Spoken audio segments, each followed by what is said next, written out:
Just like every other podcast. What is up, everybody? Welcome back to the Drunk Turkey Show. I'm Daniel, and today we got a special guest coming on who is actually at part of the trial here in the Delphi and Richard Allen and the Delphi case here recently, where Richard Allen was found guilty on all four counts. But before we get into the conversation, I want to thank Sirius Black for her membership for 9 months. We appreciate you. Thank you so much. If you guys want to be a member, please hit the join button and all that other jazz. Hit that like button, subscribe. You know what to do. But without further ado, let's bring on our guest, Tom Webster. Welcome to the show. How you doing, Tom? I look like they're in the witness protection program. There it is. Yes, I like the threads. I like the look. I know. Before we started live, I was like, "Well, I'm going to match you if you're wearing glasses." So this is why I'm wearing this. For anybody wondering. There you go. And it is Tom. It's not a. I know there might be some people that think, "Oh man, maybe that's not him. It's a disguise." But no, it is Tom. So Tom, we talked a little bit backstage about the case and some of the details, ins and outs of it. But what interests me at the beginning part of this show here is how you got involved in true crime. I kind of looked at your website and I see that there's some cooking, there's some comedian stuff. How does that all blend together with true crime? Well, I've always been decent since the internet started, like finding information that other people could not find. Like I have a younger adopted brother and sister. I was able to like find their families through the internet, just like rabbit holes and stuff like that. Mm-hmm. So I remember seeing like the FBI top 10 list maybe 10 years ago. And I thought like, what's a good way to capture these guys? And I thought like, they're still horny, but like they can't like marry anybody because they're on the FBI top 10 list. So I thought maybe they're like on personals websites and I can find like similar like tattoos or some kind of whatever and find them that way. So I never really did anything with that for a long time until like a few years ago. So on February 1st, 2021, I don't know if you saw this. It was a fairly famous murder case where it's in Pennsylvania and a couple was like the bullies of the neighborhood. And there's a snowstorm in the winter and they were putting their snow from their property onto the guy right across the street. And so on their property, they have a webcam. So captured all this and the neighbor comes out and he starts yelling at them and he's like, stop doing that. And they're like, what are you going to do about it? And they're calling him names and like, what are you going to do about it? And so he goes inside, gets a gun and shoots them both. And then he goes back inside and gets a bigger gun, I think, and he shoots them both point range. Then he realizes, whoops, maybe I shouldn't have killed people over snow. And he kills himself as the police are coming. So I don't like to watch videos like that. So I did not watch the video. Like 10 days later, I saw people online still talking about it. And I was like, why are they still talking about it? And I clicked the discussion and people in the chat said, we can't find this guy's photo, the murderer's photo. So I was like, I took it as a challenge. So I looked up his name and I wrote obituary. And in his obituary, it said he liked to run marathons. So I Googled his name and marathon. And then I saw that he had run in certain like half marathons. So I spent like 2 hours looking at various previous races. And I finally found, I matched up his bib number, which is like the white and black number on runners stuff. I matched it up with the results. And like in 10 days, like the media, nobody online was able to find it, but I found it in like a few hours. Wow. So a few days later, I saw the 4-year anniversary of the Delphi murders and I never really paid attention to it. So I was like, let me click and see what this story is about. And obviously, like a lot of us, I guess, we saw this bridge guy video, guys go down the hill, wondering like in 4 years, how have they not found this guy? So over the next 2 months, I became obsessed with the case. Every night after work, on the weekends, I created a Word document organized by topic. I'm kind of organized and OCD. But one of the first things I saw was the April 2019 press conference where Doug Carter said, we're looking for the driver of vehicle parked at this old CPS building between noon to 5. So I thought of like Google Maps satellite images. And I thought, is there a satellite company that has an image of Delphi at that time that can maybe provide some kind of clarity on what car was parked there? So I like went on this huge rabbit hole, contacting like 7 or 8 satellite companies around the world, including Russia and stuff. And I finally figured, I sent an email to the sales department of a company called Planet Labs, which is one of the biggest satellite companies. They didn't reply. So I figured out what the CEO's email was, and I sent him a message saying, I'm trying to help solve this case of 2 murdered kids. And 2 days later, they sent me 2 high resolution. Well, they're not they weren't high resolution enough. So they have a picture of Delphi via satellite at 12:58 p.m. at the time of the murders, or Mhm. the problem is it was just too blurry to see if any car was parked there at 12:58, which obviously at this point, Richard Allen originally saying I was parked there at 1:30 to 3:30. And then 5.5 years later, he said, no, it was noon and I left at 1:30. A high quality satellite image could have proven if his car truly was there or not. Mhm. I spent so much time doing that satellite thing. Like I said, it was just too blurry to really get anything out of it.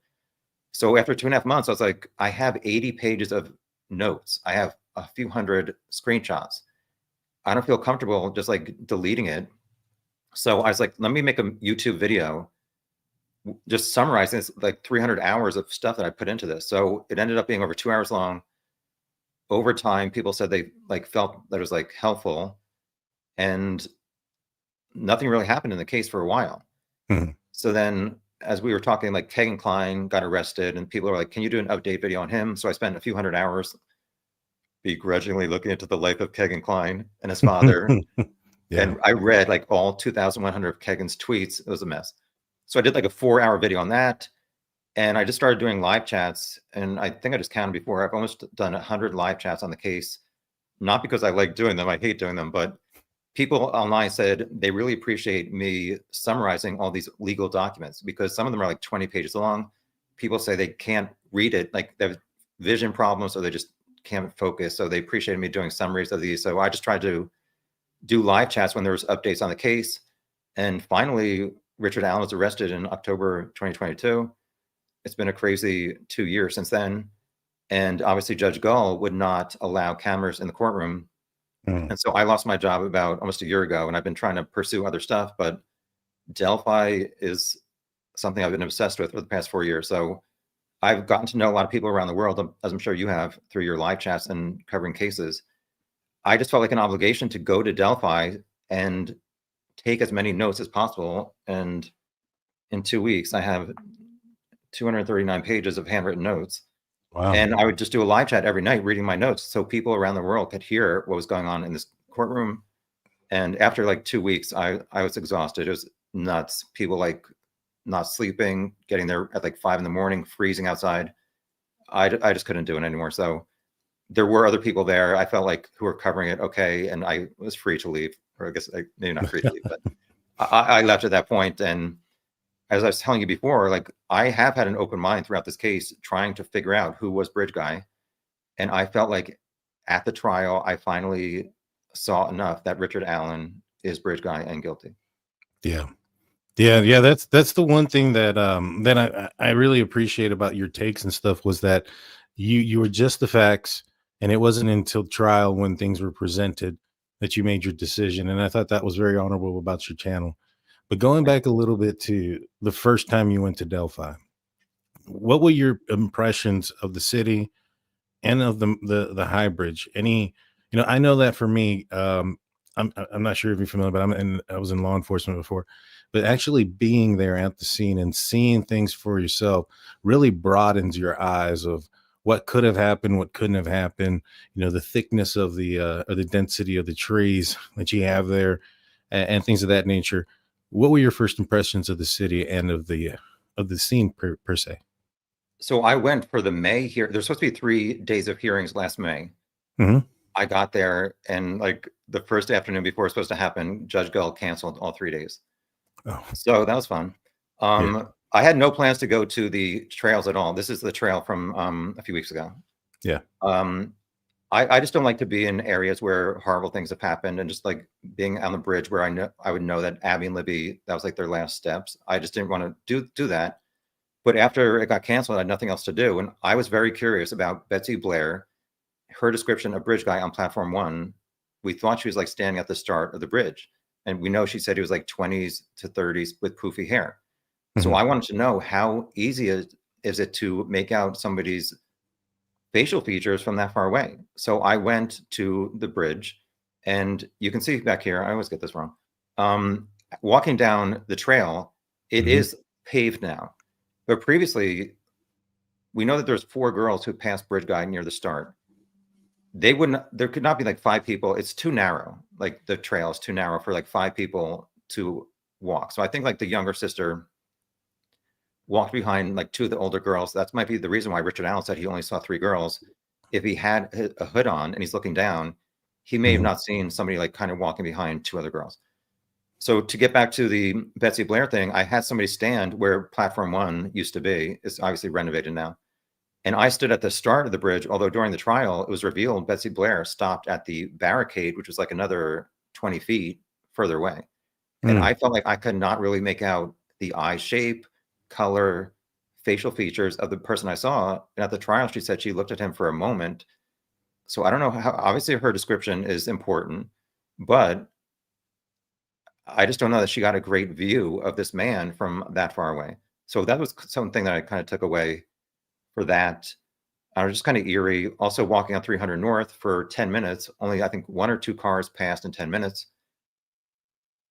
I don't know. It's just this town. I was like, this is so small. Yeah. So you went there? No, I've not been there yet. It's like one main road. Like it starts at Dairy Queen. Everything starts at Dairy Queen. I went to Dairy Queen. I was there for 2 weeks. I went to Dairy Queen 8 times, I think. I got 2 blizzards every time. There you go. I gained a few pounds. So it's only like 5 blocks total, like down this main block, this main road. There is like one other road on the side, and there's some other like Save a Lot where Rick met Dan Doolin is on like this other part, but it's just such a small town. And as the police said, we think it's a local because not a lot of people know about this bridge and even go to the trail. Even people at the trial, some guys were like, I lived here all my life. I never even knew that train track was out there. So it seems like the police were correct after all these years that it was a local, but like, what did they not do to figure out which men? I mean, they screwed up totally, law enforcement. Yeah. To me, I think they had a big case of tunnel vision on 2 people. First being Ron Logan, which, like I said before the show, is I understand why people thought it may have been Ron Logan. He came up with an alibi before the bodies were found. There was a bunch of other things, but they couldn't pin it on him. As much as there was quote unquote evidence that it was him, it wasn't enough to arrest him. So that kind of leads me to believe they had more or enough for Richard Allen, which we'll talk about later. But with Ron Logan, I understand why a lot of people would have thought that in the beginning. Keegan Kline, obviously, I think that was probably really high on the list of people who may have known or been involved in the crime or known who committed it. Before Richard Allen was arrested, what were your thoughts on it? Did you have an idea of who it may have been? Well, I looked at pretty much every suspect because I came in the 4-year anniversary. So at that point, I didn't really even look at Ron Logan at all at first because I'd heard that he was cleared. It had been almost 4 years. So I was like, it doesn't seem like it's Ron Logan. And since then, I've come to see this transfer station video, which he's like driving his pickup truck at noon, 2 hours before Bridge Guy is seen on video. And you see Ron Logan in the back of his pickup truck, like putting garbage into this like hole in the transfer station recycling place. Yeah. And he's wearing boots almost up to his knees. Bridge Guy does not have those boots. He's wearing dark blue grandpa jeans, and obviously Bridge Guy's jeans are more like a lighter color. He's not wearing the same jacket as Bridge Guy, and he's wearing prescription glasses, and he has no head covering. But people who think Ron Logan was a killer, I guess they haven't seen this or they just like explain it away. But to me, I think Ron Logan was scared. He was 77 years old. He knew he was not supposed to be driving to the aquarium in Lafayette. And I think he was concerned that he was going to get arrested and go to jail or prison and die in prison. That's why he was asking for that alibi, in my opinion. So I would look at a bunch of suspects and nothing totally added up to me. And I would do these deep dive videos and I said, not guilty, not guilty, not guilty is my summary. I just never saw enough to point towards anybody until Richard Allen, when we hear that he was there 1:30 to 3:30 in his PCA, and they see a car matching his at 127 headed towards the CPS lot. He said he passes 3 girls at the start of the trail, and 4 girls past Bridge Guy. He said he's wearing essentially the same thing as Bridge Guy. He goes to stand on platform 1. Betsy Blair sees Bridge Guy on platform 1. Yes, she did say he was younger.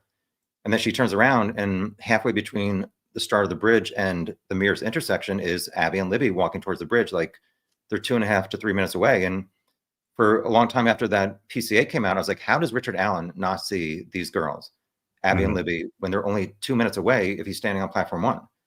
And then in September 2023, the Franks memo, number 1 of 4, came out, and it was revealed that in Rick's October 13th, 2022 police interview, he said, no, I was there noon to 1:30. So obviously that totally changes his timeline. And so I was like, well, does that even add up either? And nobody's really talking about it. So I made a video called, how did Richard Allen not see the 4 girls or Bridge Guy if he was on the trail for 90 minutes? And he said he saw this group of 3 girls, which to me, police never knew of a group of 3 girls leaving around noon, which is one of the reasons that they arrested him. So his changing timeline to me is a huge red flag, and the noon to 1:30 does not add up at all.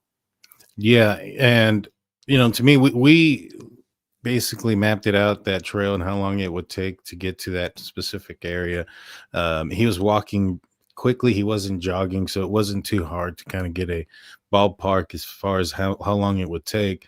And yeah, it doesn't make any sense. There would be impossible. And the one thing that he mentions is that he says he sits back on a bench, and there's some other people that were out there, and nobody ever saw him on a bench. And so there's 6 benches, and during the trial, he said, I sat on a bench because I was very curious which of the 6 benches was he sitting on. And during this October 13th, 2022 interview, he said overlooking the creek, which at first I thought was the bench number 6, which is at the Mears intersection, overlooks the creek. But then I was looking at this. I always get it wrong. This one there's one here, if you can see right there. Yeah. That's kind of also overlooking the creek. So I would have preferred that they asked specifically, was it at the Mears intersection? But these 4 girls who were there, like 12:25 to 1:30, they walked past all 6 benches. They took a photo of Freedom Bridge at 12:25. They walked to the High Bridge, took a photo at 12:43, and they took a photo on bench number 2 at 1:26. They never saw Richard Allen between that time when he said he was there for that hour. It like I said, it just does not add up at all, the noon to 1:30 timeline. Yeah. No, it didn't. And I thought that the other one lined up exactly the way it was supposed to be. To me, I think that the only reason he went out there and stated that he was, out there was because the girls that saw him as he was entering and they were leaving. But yeah, no, so I that to me was pretty solid indication. Then they had the whole bullet thing in between the bodies. I'm not sure if I'm sold on that. I think that it's probably more likely true than not, but I don't know if it's how much likely that is true than it isn't. But before we get into all that, when was the first time that you saw Richard Allen? Was it when the trial actually started?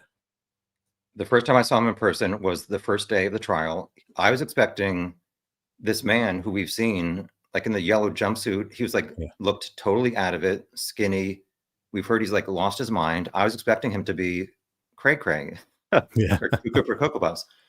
And he walks in khakis and a button-down shirt, looking and acting totally normal. The first day of his trial for murdering 2 kids, being accused of that, he looked like he had not a care in the world.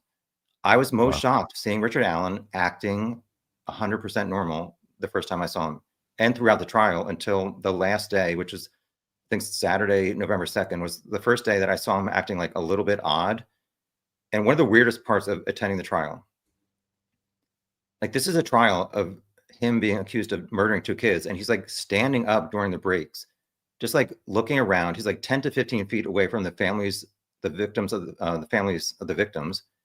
It's just like, it was just like an odd experience just being there. He's just standing with his hands behind his back, like going back and forth, like just looking at the people in the audience. And it's just like an odd thing. I'm not saying that he's odd for it, but it's just like a really weird experience knowing what he's accused of. And he's just like standing there like it's no big deal. Yeah. I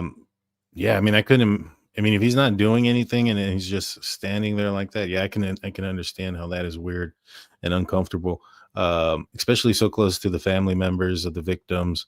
But at any point while you were there, did you ever see any emotion of remorse from him at all? throughout any part of the trial? No, the weirdest, like I would say the most animated he ever was, from my recollection, was when Steve Mullen is the former Delphi police chief and current Carroll County investigator. Mm-hmm. He was presenting this 127 Hoosier Harvest Store matching Rick's car. This is one of the pieces of evidence that I was most looking forward to match up and compare between what I've known of Rick's car, his 2016 black Ford Focus with black rims. I wanted to see this Hoosier Harvest Store camera to tell myself, is that truly his car, or can I find things that are different that would maybe make me question if it was his or not? So they have this huge TV in the courtroom, and I was hoping they were going to finally play this video. They did not. They didn't even put the screen captures on the screen. So Mullen said, we investigated Rick before we arrested him, and we went over to the CVS and took pictures of his car where he would back his car into his spot at CVS. So I actually was in the second row that day behind Richard Allen, and I saw him holding up at least one of these pictures of his car parked at CVS. Mm-hmm. So Mullen said during this video, it's 9 seconds long, and Rick's car, or supposedly his car, is in frame for 9 seconds. And what they did was they took a screenshot of each of those 9 seconds, and the jury got those 9 printouts of the screenshots. So during this, Rick was like really moving around a lot, and he just seemed really animated, more so than I'd ever seen him. And at one point, he's like the jury's over here on the right, and he was like looking down to the left for like 10 seconds. I don't know why. And then he stood up at some point. He touched his left eye, like the top. I don't know if he was crying or wiping a tear. I don't want to like speculate. That was the only time I've ever saw him in court have any like major animated response to anything. I don't know if he felt like he could not explain that away if those photos looked exactly like his car. Yeah. But if they didn't display what they were actually there, like the actual photos from the from the Hoosier store. Yeah. How are they comparing it to, I mean, they're just looking at his picture back in here recently. I mean, I don't understand how they can compare those things. So they police took 2 photos of Rick's car in September or October 2022, parked at the CVS. Mm-hmm. So they have those 2 photos of Rick's car close up, and the jury had the 9 screenshots from the 127 Hoosier Harvest Store car. Oh, they had it. Yeah. So the jury had Rick's car, 2 photos of it to compare to the 9 photos of the 127 Hoosier Harvest Store video. And I think if I was on the jury and I could not notice any differences in that, I would question his 2022 noon to 1:30 timeline as being a lie. And I would believe his 5 days after the murders, he said, I arrived at 1:30, which we said before, it totally adds up with his car at 127, then passing the girls. He said he goes to platform 1, Betsy Blair sees him. That timeline is the most clear to me. Yeah. In trial, they didn't bring up his phone movement. They didn't have any of that showed when he got there or left. I've been asking people, because I don't recall anything in the trial saying we did any kind of like search or whatever pings of the AT&T tower or the cell phone tower, and Richard Allen's phone did not ping. I don't recall that in my notes. Like I said, I have 239 pages that I have to go through and look back. But I mean, I can't find any clarification that anybody on the stand during the trial said we did not see any reference via a ping to Richard Allen's phone on the trail. Obviously, he said he was looking at a stock ticker. Mm-hmm. And a huge red flag to me also is they took like 16 phones from his house, October 13th, 2022. What's missing is his 2017 phone. And he said to his wife in the October 13th, or he said about his wife in the October 13th police interview, maybe my wife recycled it. I'd have to ask her. Well, I'd like to know, did he go home and ask her, where's my 2017 phone? And what have they done in the 2 years since he was arrested to find that phone to prove where he was or not? And people say, well, at the trial, it's not on him to prove his innocence, but look where that got him. He's going to jail or prison for the rest of his life. Yeah. So what did they do to get the defense, his wife, and him to get that 2017 phone if he truly is innocent? Yeah, that's true. And you make a great point there. It's absolutely true that he doesn't have to prove his guilt, but if you have something that proves you're innocent, why not use it? That way you can get out of everything, this nightmare, the whole nine yards. Um, but so going back to with Richard Allen, did his height strike you as a guy that maybe perhaps couldn't have done it on his own? No, I'm 6'1", and when we would stand up at the trial, like the guy would say, "All rise." Yeah. I was like the tallest person in the courtroom, and I mean, he was shorter, but I don't think he was too short to do this. A lot of people say he was too short. I think pointing a gun at two kids who are best friends and saying, "Do not scream, do not run, or I'll shoot you and kill your best friend."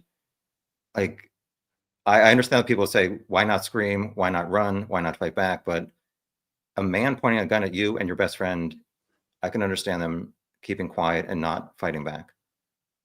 Yeah. No, yeah. I mean, fear and I mean, fear is a crazy thing. I mean, there's the fight or fly, but it's actually fight, flight, or freeze, and that happens actually more often than either of the other two. Especially in a situation like that, and especially with with kids, their children, and I completely understand why those things happened. As far as why they didn't fight back or any of those things, fear will do some crazy stuff.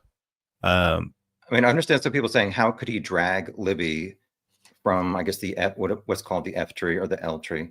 yeah. It was never presented at the trial. I wanted to know, like, was he wearing gloves? And obviously, I think one of her left arm or whatever was like up. So I don't know if he pulled her by that one arm. I would like to know what was on her wrist to show if she was pulled by that wrist. I don't remember anything from the autopsy referencing that. Yeah. Um, yeah, I don't either. I don't remember anything from that either. I know that they didn't find any DNA at the scene, but I think that was just because of the way they collected the evidence and the lack thereof. You know, during trial, was there anything that maybe concerned you that maybe thought, hey, this could be an issue that could get him off? For instance, the doctor talking to him about going through the case and being interested in the case, and also talking to him and telling him things from outside. Did anything ever worry you that he could get off? Well, I would say it was when the two of the four girls, Rayleigh Voorhees and Bree Wilbur, were talking about the man that they saw, and the defense was saying, "Oh, so you said he was like taller, younger, with curly hair." Obviously, Richard Allen has like a whatever buzz cut. Yeah. At that point, I was thinking, is he truly innocent? And then Rayleigh was saying, "Oh, we left around 2:15." I was like, that does not add up at all to the 2:13 Bridge Guy video. I Right. was very concerned that the prosecution did not clarify for the jury the timeline. So these girls took a photo on bench number 2 at 1:26 p.m. It's time stamped. That was evidence that the jury did get. So Stacy Diener was the prosecutor interviewing or whatever, questioning Bree Wilbur. And she did say, how long after that 1:26 photo did you pass Bridge Guy? And she answered, we were still in the woods, still in the wooded or woody area. We were not at the Hoosier Heartland area. Which, okay, but I think the jury needed to know how many minutes after that so they can put in their mind, was it like 5 minutes to match up with Richard Allen parking around 1:30 and then coming 3 minutes over? Because this wasn't even entered in the trial either. Betsy Blair, she was coming back for her second loop-de-loop doing her walk on the trail, and her car was seen at 1:46 on the Hoosier Harvester camera. And she said she saw these four girls like on her way there. So that was around 1:44. Mhm. Those four girls were leaving past Freedom Bridge, and then there's this overpass. So I think the prosecution kind of messed up by not really clarifying that for the jury. And my Mhm. concern was like, how are they letting Rayleigh say we saw him at 2:15 when everybody knows the Bridge Guy video is at 2:13? And it's like, that's almost like a 20-minute walk from the start of the trail to the end of the bridge. So I felt Right. like that was concerning to me, that the jury was making a decision without having the full facts. And I think when maybe they were looking at the PCA, it did say that Bree Wilbur said soon after that photo is when we did pass Bridge Guy. And as I said before, I guess the 127 car seemed to match up for the jury for them to say he is guilty. Yeah. So I guess the timeline did add up in the end for the jury, that 1:30 timeline. Right, right, and you know, I would have assumed that the girls walking back from that bench probably weren't. I mean, they're taking pictures, they're talking to each other. They're probably not walking at a fast pace. So it may have taken them a little bit longer to have gotten from that bench to the beginning of the Freedom Bridge, which would have then added up. Because I think me and the guys, we measured it out and we did some calculations with average walking pace, and then we increased it by a little bit to increase his, because he was walking at a faster pace. And from the, if he would have parked at the old CPS building and walked to the entrance of the Freedom Bridge, the amount of feet it would have taken, we calculated that right at 130. Yeah, I've watched other videos on it, and it takes about 3 minutes from CPS to the start of the trail.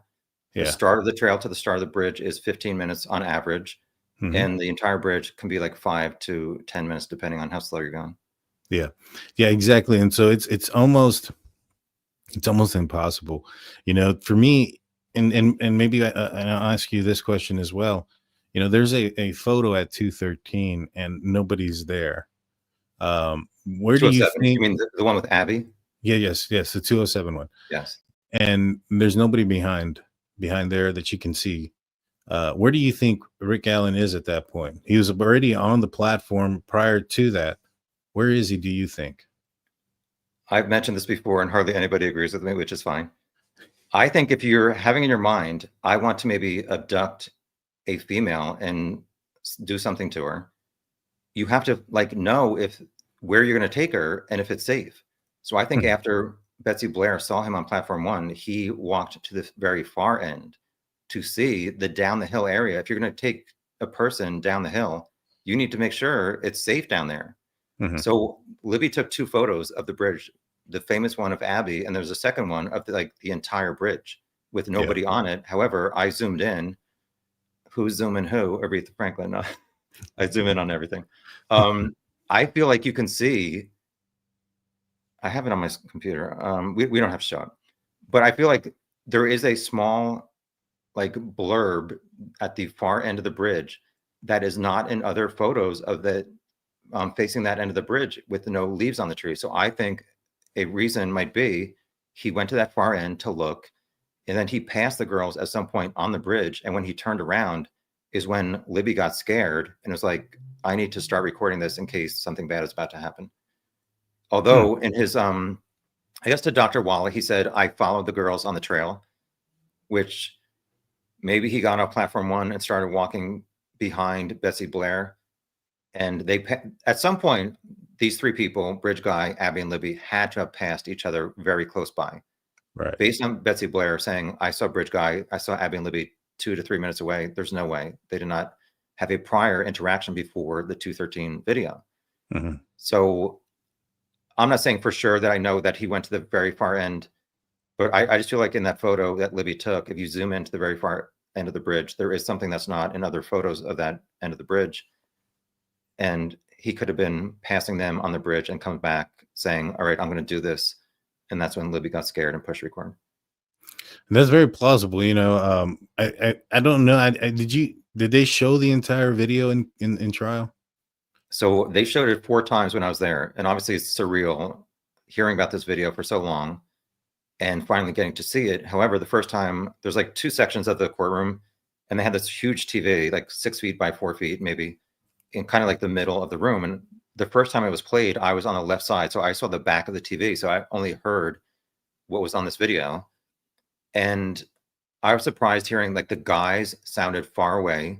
So obviously they did amplify it and enhance it to bring it up. I Mhm. did not hear the go down the hill in the first time it was played. So then the second time I finally saw the video, I was trying to write down also in my notes, like what was going on. It was pretty sad, like seeing Libby put her phone down towards the gravel. You can see her sneaker.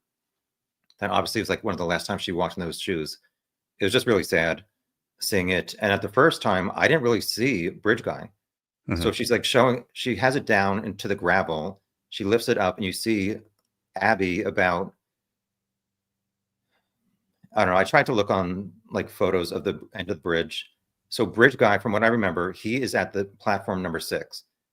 halfway between platform 6 and the end of the bridge is Abby. She's walking. Libby, I think, like puts the phone down again towards the gravel. They're talking about like, this is the end of the trail.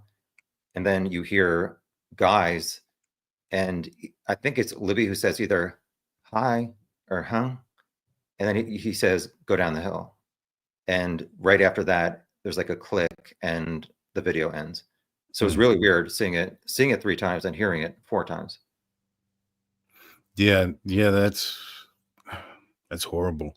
You know, I think we've all just kind of saw that picture, and I think we've all seen that 13 seconds clipped, and you know, actually seeing the rest of that, I couldn't imagine. You know, I'm sure the families were taking it pretty hard during that time. What did you hear from the audience, so to speak, when the video was played? I don't recall hearing any like crying or anything like that. These families, I think, have all heard and seen this video when it first happened. And obviously, as you said, I mean, it's got to be rough seeing your sibling, daughter, granddaughter in their last moments, knowing what happened next, like seeing that at the trial. Mm-hmm. I don't recall anything, but just personally, I was like, wow, this is finally the moment. I'm in this courtroom. I'm about to finally see this video. And as I said, I mean, it's just kind of surreal seeing it, seeing Abby walking on the end of the bridge. And then they zoomed in on a different enhanced version, and you can see Bridge Guy. And as people said, like Libby was very smart to make sure she captured that man walking towards them. Mm-hmm. Yeah, and if one of them is saying this is the end of the trail, I would have assumed that there was probably more dialogue before the video started. Perhaps go that way, something to that effect, and maybe that's also why they turned it on to record him and record the situation. And that's when she's saying, "There's no trail back here. We can't get further down." Well, I was surprised at how far away Abby was from Libby's camera. I would say she's maybe, I don't know, like 20 to 25 feet when the video starts. And then she kind of like runs off the end of the bridge. And that's when they're, even before she gets there, Libby's kind of like talking to herself and maybe hoping that Abby can hear from where she is. And I don't know. I don't remember everything that was said in that video. Yeah, no, I can understand why. Did you ever hear anything about a gun? I did not. They said they were talking about what Libby said, and they quoted her as saying, "That be a gun." And obviously some kids do talk in slang. Some people said maybe she said Abby a gun instead of that be Abby. I don't recall hearing anything about a gun, but they said that it's on there. As I said, I was trying to like write down at the same time, like also looking up, so I missed some things. Right. You said you heard a click. The click I heard was at the very end. So I guess she pushed, I don't know if it was on her side or she put it into her pocket right after he says, go down the hill. The click was not a gun. It was more like the end of the video. Gotcha. Makes sense. That's good to clear up. But police did say at some point between the guys and down the hill, you can hear the slide of a gun like pulling back. And Richard Allen in his confession said, I was fooling with my gun and a bullet popped out or something on the bridge or something like that. Yeah. Oh man, that's heavy. You know, I'm sure it was pretty heavy in there as well. And you know, what kind of toll going to the trial and being there in the morning, recording and those type of things, listening to all this stuff in real life, in real time, what kind of toll did that take on you while you were out there? I don't want to like any sympathy because obviously these kids got killed, their family, this is about their families and stuff, not about me. Correct. Having said that, like it was exhausting. I got there expecting to, as I said, take as many notes as possible and then do a live chat every night. So the first night we got there, we heard like people were lining up at 8 p.m. And I was like, I didn't come all this way to sit around all day and then rely on other people. So we got to the courthouse at 9:30 p.m. the night before.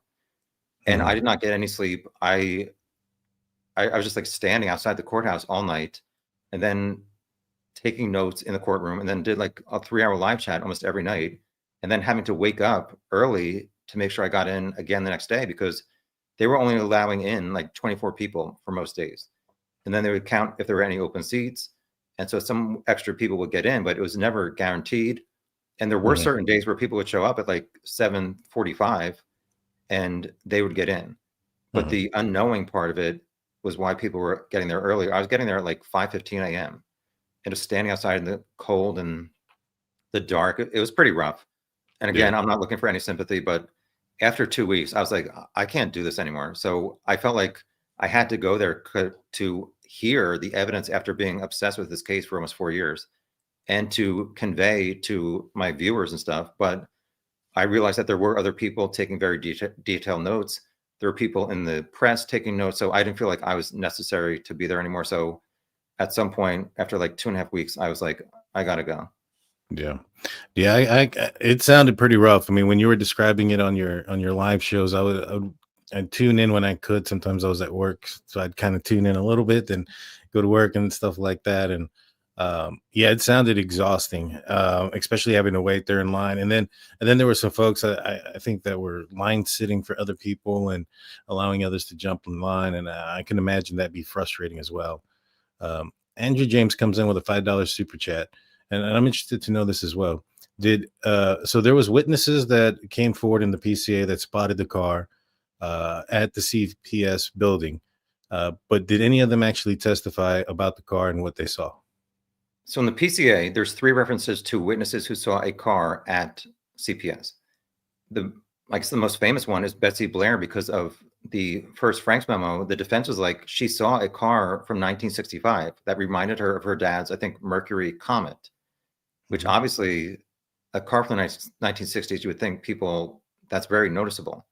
So that was around 2:15. My issue with that is at 2:10, somebody else called and said, I saw a purple PT Cruiser or small SUV parked up against the CPS building.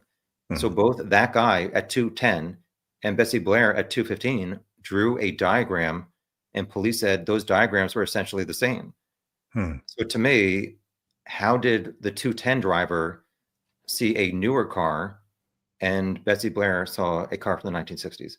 And then at 2:28 was the third person who said he saw like a smart car. So like this difference of witness descriptions is obviously frustrating for all of us random people, and I'm sure for police also. My issue that concerns me is about Rick's timeline. Betsy Blair said she only really noticed it because it was parked up against the CPS building, whereas most people who use that lot pull right in and make an immediate left because that gravel, the trail is right there. So it doesn't really make sense to pull in and whatever, go halfway and back up. So it was revealed at the trial, this was not Betsy Blair first time at the trail that day. Her car is also seen on Hoosier Harbor Store at 12:02 p.m., arriving at Mears parking lot, and she left at 1:15 to go to the Delphi Library to use the restroom before she went back. So she drove by CPS at 1:15. If she sees at 2:15 this car in this odd spot, why did she not see Richard Allen's car in that same odd spot at 1:15? That's I'm true. sure some people who would say, oh, well, he left at 1:14 or whatever. But I mean, in 2022, he said, I was there noon to 1:30. As I said before, in whatever 5 days after the murder, he said, I arrived there at 1:30. So to me, hearing about her passing at 1:15 and not seeing Richard Allen's car parked up against CPS, and he admitted, I parked next to this old building. As I said, like his timeline just does not add up to me. Yeah, the timeline didn't add up for me either. It's to me, it's pretty solid. I think that's probably one of the most solid pieces of evidence. Do you think if he didn't report anything back in 2017 that he wouldn't have never been caught? It went 5.5 years. And that's interesting to me. And like people who say he's not guilty, I totally agree. It seems odd. In this small town, nobody recognized his voice. I think the bridge guy video in the screenshot is so blurry. I've said this a lot of times. You cannot really make out. Some people say they can. I cannot make out like the eyebrow shape, eye shape, nose shape, mouth shape, what's going on with his jawline. So to me, it's just too blurry. And even the 2-second video, I feel like there's like one face in the beginning, and then there's like a different, like younger face after 2 seconds. Like those frames are just like looking like different guys. And I think like the true identity could be like a third different face, which could be Richard Allen. And I understand like people say, well, how did nobody walk into CVS, recognize his voice, or him as bridge guy? How did his wife and other people not recognize him? I understand that, but as we were talking before, I think bridge guy is a shorter man. He has small feet, and I do think that it matches up to Richard Allen's body type. Yeah. No, I agree. And speaking about his voice, I think that there was were you present when the interrogations were put out there? Yes. And what did you think about his voice compared to what everybody for what you heard on the video? So I had seen like the videos from his wife's Facebook of them in the bar, on the Mhm. ski lift, and other places. I felt like after hearing those, even his voicemail, I did think like his voicemail says Rick, and it did sound kind of like the guy's part. Yeah. However, I was not convinced. So I was looking forward to hearing these interrogations. And during the October 13th interrogation, I finally felt like, yes, his voice does match Bridge Guy. To be honest, during the October 26th interrogation, it wasn't as obvious to me in that different room with a different microphone.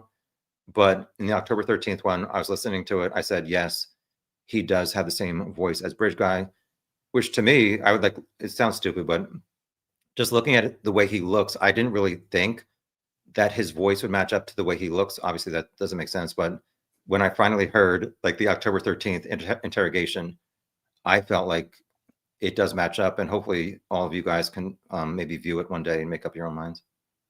Yeah. Yeah, I hope that I think there's still a gag order on this until the sentencing is done.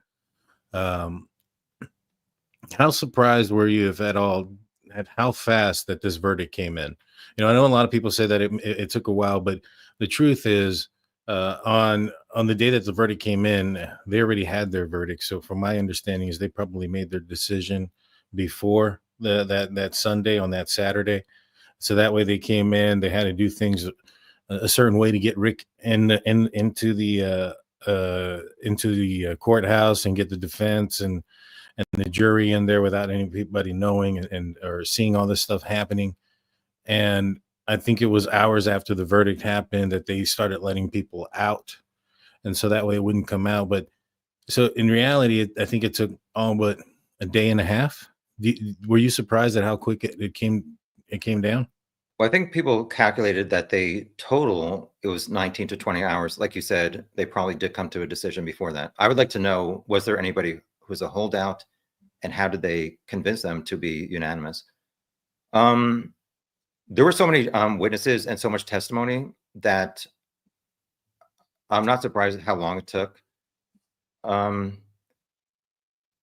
I said, I mean, they had certain evidence like this 127 car, and if it matches up to the 130 timeline and that he's not telling the truth. Mm-hmm. I'd hope that some of the jury members maybe do provide some insight about what they felt was most convincing to make their decision. Right. You know, and you telling me that was the most animated that he got is when they were looking at his car. Kind of tells me that those pictures and looking at that car is a pretty clear, maybe not a clear indication of it. Obviously, they didn't know what it was until Richard Allen's name populated, and they look, hey, this car could be the car. But once you have an idea of what car it is, you can kind of look to see if you can point out major differences that would make it not it. And I would assume he saw those pictures and that he could make out his car. And that's why he was so animated in that situation.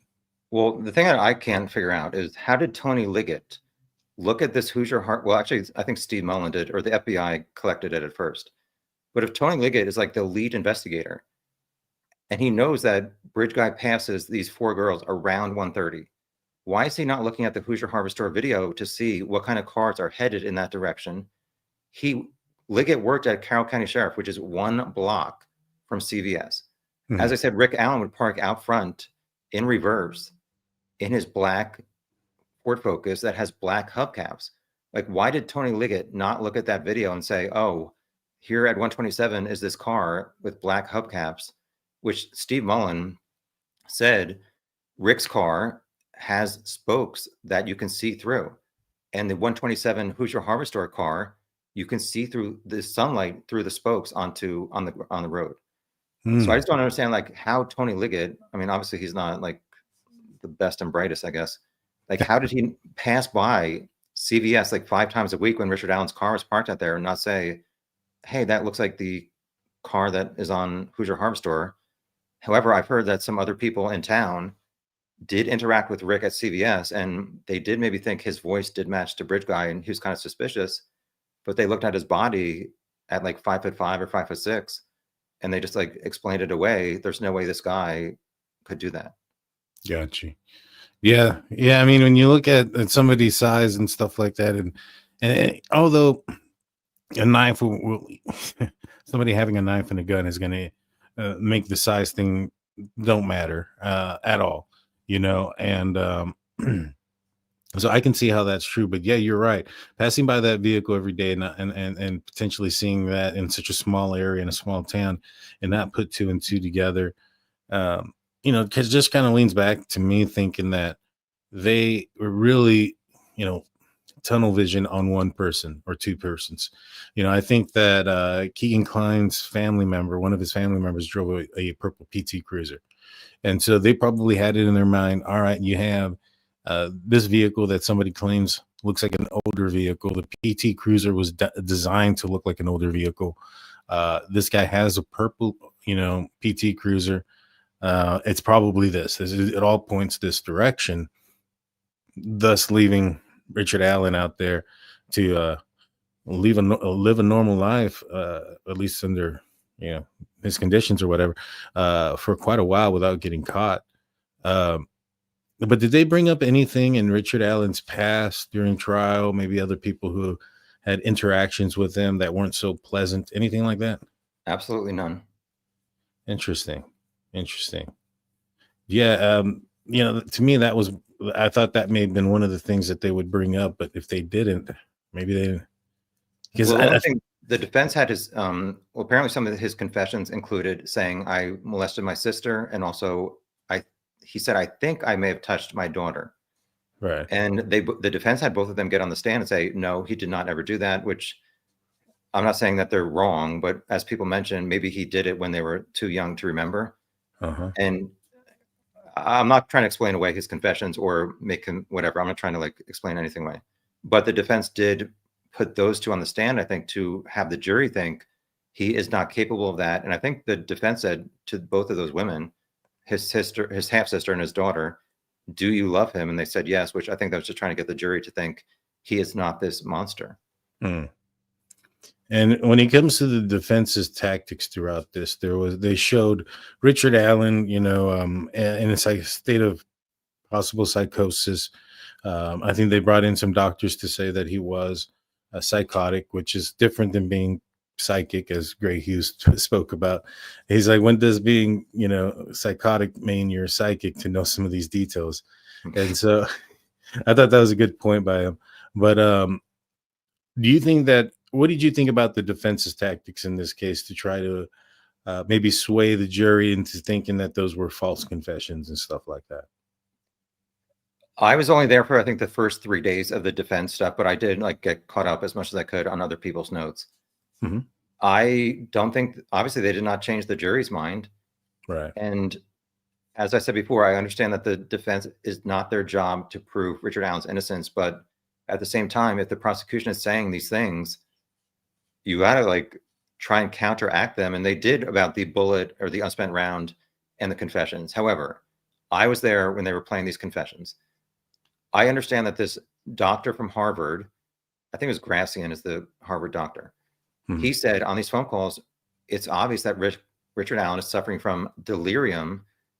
And if I was on the jury, my question would have been, which was a great feature of this trial, after the prosecution and defense asked their questions of a witness, the jury was allowed to submit questions on a piece of paper, and Judge Gull would review them and ask them in court. I think that was a great feature for the jury. Damn. I would have asked this Harvard doctor, which again, I'm not like saying I'm smarter than a Harvard doctor. I would say, like, what about these 7 phone calls to his wife and mom saying, I did it, I killed these kids. What about that qualifies as delirium? Because I heard these calls. I'm being totally honest. Like, he sounded totally normal, totally sane.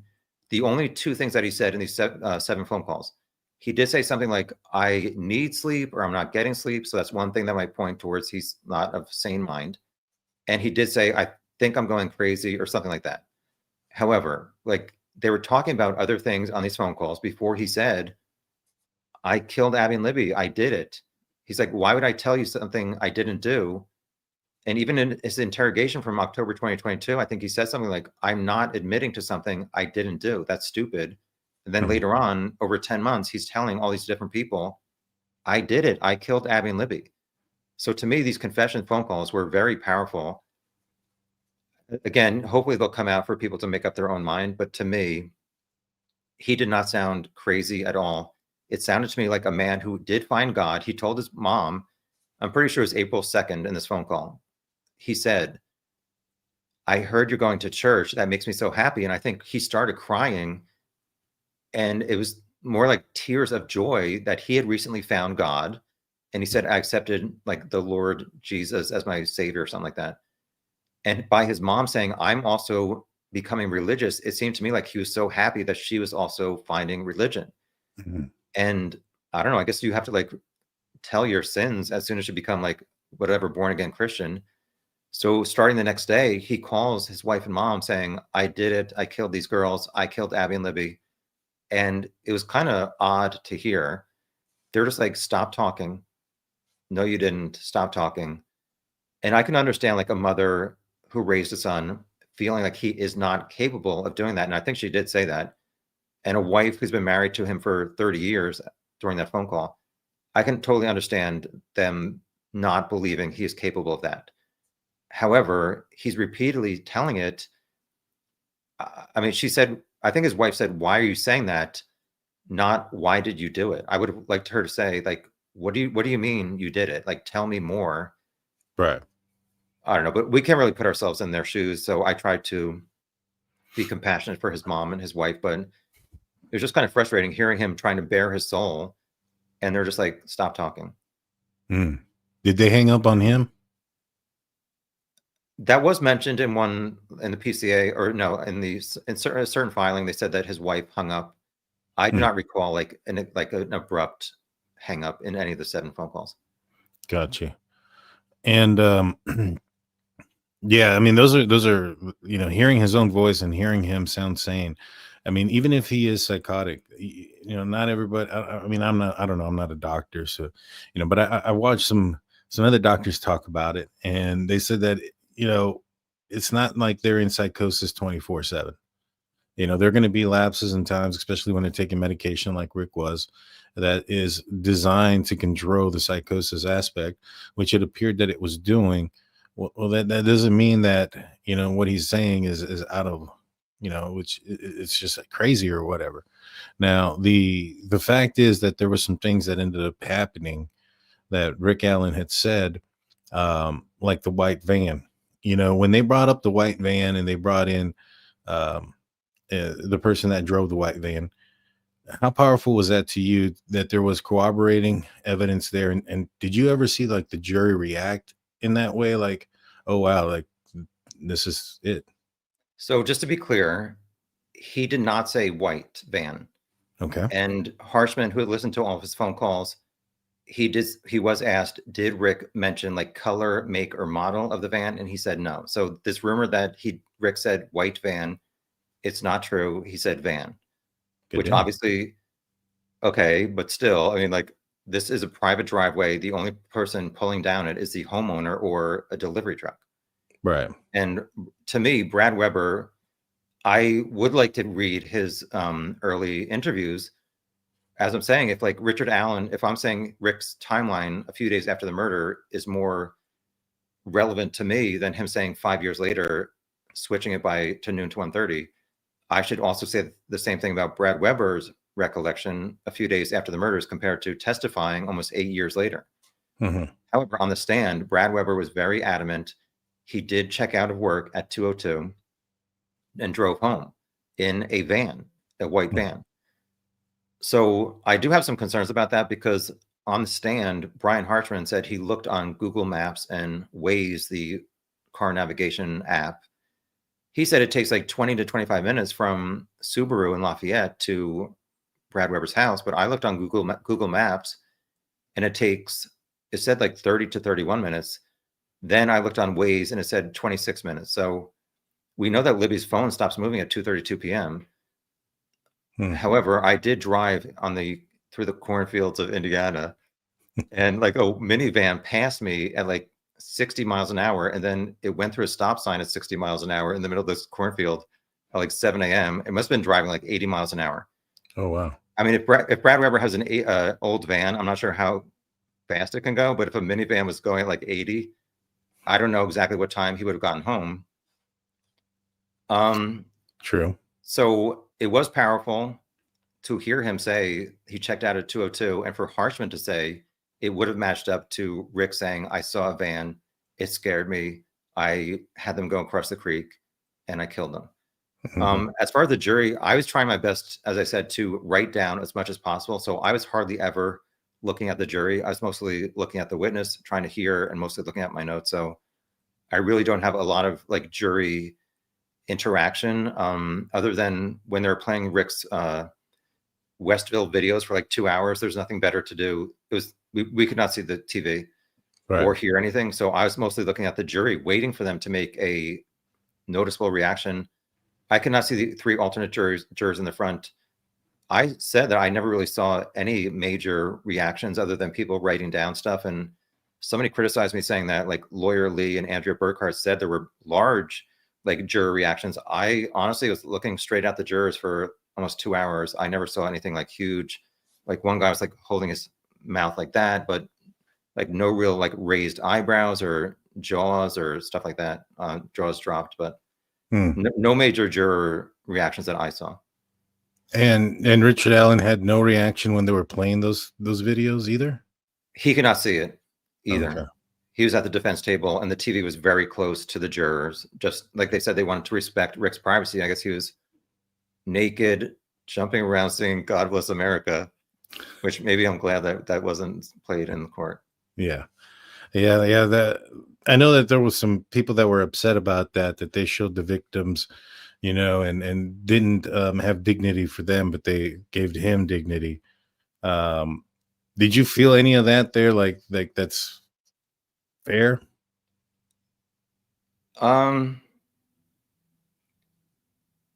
As I said, like, I'm not sure that I really wanted to see him in that situation, but Right. it's most important for the jury to see that stuff and not necessarily the people in the audience. However, I do think it is important for Rick's wife and mom and the victim families to be able to hear and see all the evidence against this man accused of killing these kids. And I did have an issue with the overall acoustics in the courtroom, which is very old.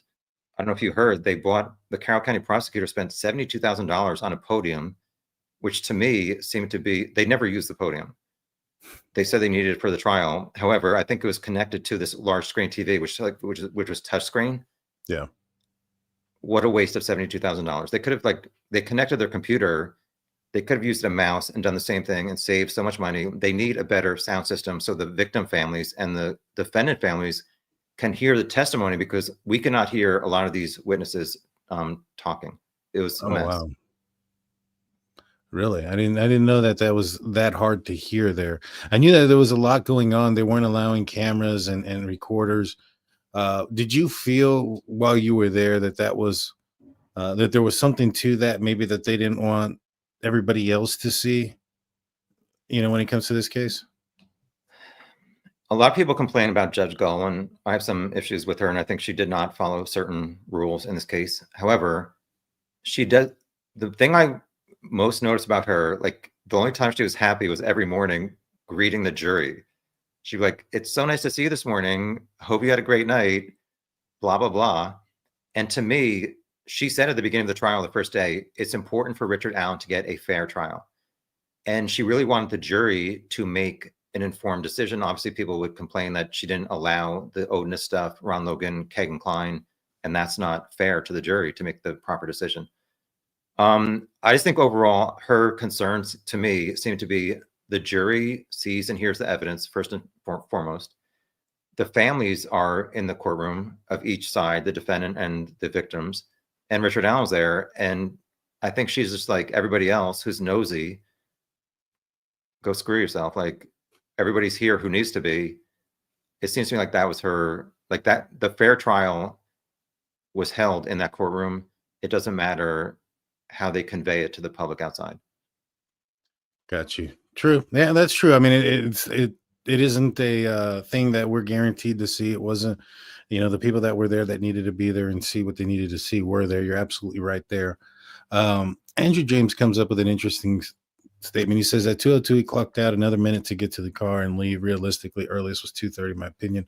But here's the thing: when I hear and listen to Richard Allen's, or when I read what Richard Allen had said, it just sounds like a lot of minimalization, where he's like, I got scared. I only meant to do this. I didn't mean to do that, but that's what happened. If that were the case, and he got scared, and then he then took their lives, he then stayed there for a while, put the sticks there, made sure that they passed, and then left. I don't think that makes sense. I think that what most likely happened is he took their lives and was, probably, well, it sounds like he was putting sticks over their wounds, and try to minimize what he had did from that start there. And it makes more sense that he didn't finish covering up because he saw a van at that point, which then would say that that van would have passed by after, 2:30. It doesn't change the fact that he may have still been out there at that time. And so even if, we're going based on what he is saying, that he got scared and then he did this. He could be minimalizing a lot of what occurred that day. He may have done whatever he had done, saw the van and gotten scared, but it may not have been because, or it may not have been that what caused the issue. It may have been because of what he did. And that's why he got scared, in my opinion. Well, a lot of us wondered why was Libby totally naked and Abby in Libby's jeans and sweatshirt. That's true. Which to me, I mean, like Andrew just said, I do have concerns about this van, him clocking out at 2:02 and getting to the end of his driveway within a time frame where Libby's phone stops moving on the north side of the creek under Abby's body at 2:32 p.m. So how in that half hour does Brad Weber get home to the end of the driveway and Richard Allen takes these girls across the creek and then they get to the crime scene to get the phone on the ground at 2:32? I do have some issues with that. Like I said, people do speed. I'm not sure if Richard Allen, like you said, is even telling the truth about how it played out.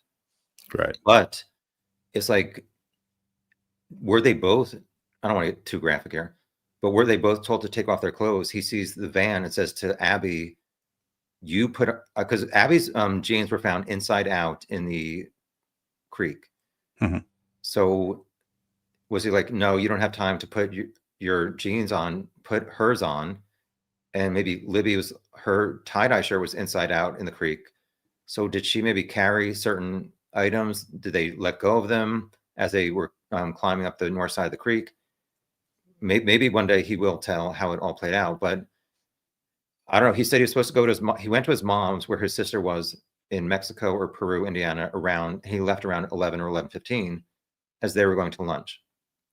He said he went home, or he stopped to get a 6-pack of beer. He went home, drank 3 beers, bundled up, then went out there, saw the girls on the trail. I guess told them to go down the hill, or he said, I fooled around with my gun, a bullet popped out or something, told them to go down the hill. I was going to rape them, and they looked, I guess he said they looked older than they actually were. He said the van passed by, it spooked him. He had them go across the creek. He killed them. He wanted to make sure they were dead so they didn't suffer or something like that. He put the branches on them. And I think the end of that was that he left. And he went back to his vehicle. He did not say like how he was not seen on Hoosier Harvester camera. So I would like to hear like a more detailed description to me about how this all played out to prove that he definitely was Bridge Guy. But like I said, I think the timeline totally adds up to him being Bridge Guy. Yeah, no, I think the timeline does. But you bring up an excellent point about the clothing and stuff like that. Based on his description, it sounded like he saw the van while he was still on the opposite side of the creek from Ron Logan's property, Mhm. and he's claiming that that's where he did the gun thing, and that's where it fell down, or where they would have gotten it.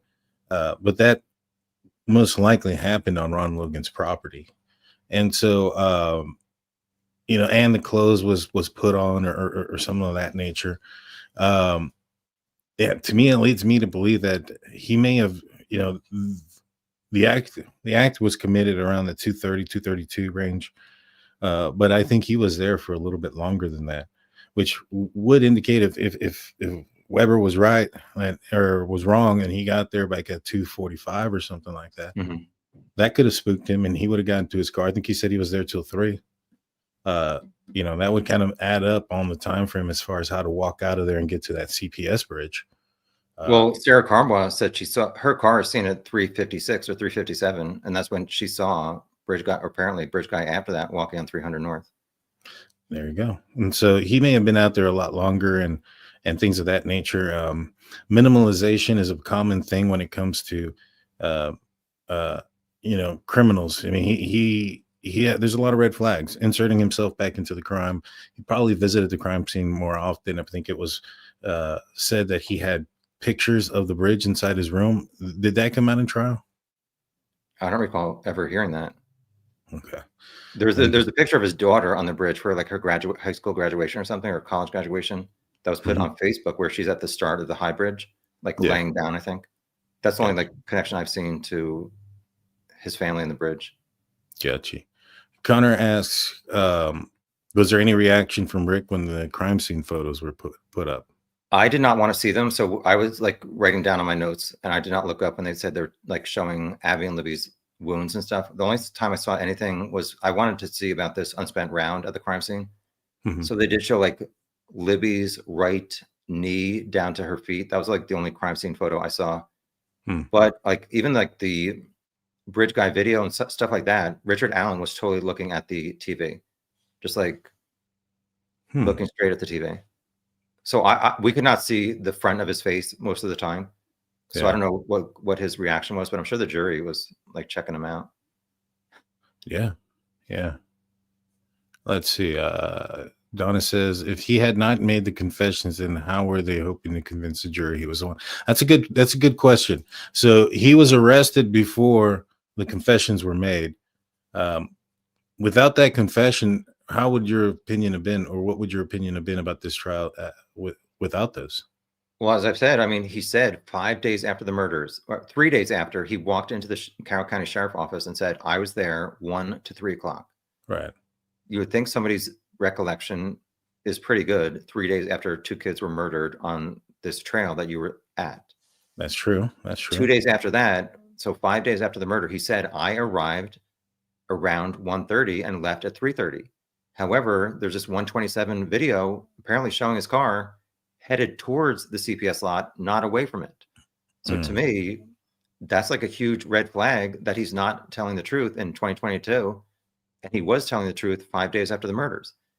And I've said this a few times during this live chat. I don't want to like repeat myself, but I think parking at CPS, walking a few minutes to the start of the trail, it totally matches up with these girls that he said he saw. And another interesting thing during the trial, or actually it was during the trial, in his October 13th interrogation, he said those girls, he thought they were sisters. It Mm. seemed like one was babysitting or in charge. This is just my like rough recollection, but he did say he thought they were sisters. It was revealed to me, at least during the trial, Rayleigh Voorhees said 3 out of the 4 girls were sisters and half sisters. Hmm. So for him to say they look like sisters that he passed at the same spot that these girls passed Bridge Guy, again, it's just like something that adds up. He said he goes to stand on platform 1. Betsy Blair sees Bridge Guy on platform 1. That's The true. timing adds up to the 1:30 arrival. That is true. That And is he true. said he's wearing the same stuff as Bridge Guy. It's just like too many things, too many coincidences. Yeah.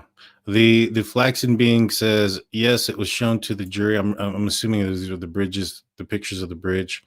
The Yeah, so bridge this is photos interesting. of I thought it was good for the defense. So they showed like the prosecution had like this, I don't know, like a 2 foot by 3 foot screenshot of the bridge guy screenshot from Libby's video on Mhm. this easel, like right in front of Judge Gull. So the jury's looking at that, which I, like, as I said, I don't think the face matches up to Richard Allen. So on the left here, like 15 feet away, is Richard Allen. And I thought like the jury's going to look at the screenshot of Bridge Guy and see that it doesn't really match up to his face. Obviously, it's blurry. And they're looking at Richard Allen 8 years later.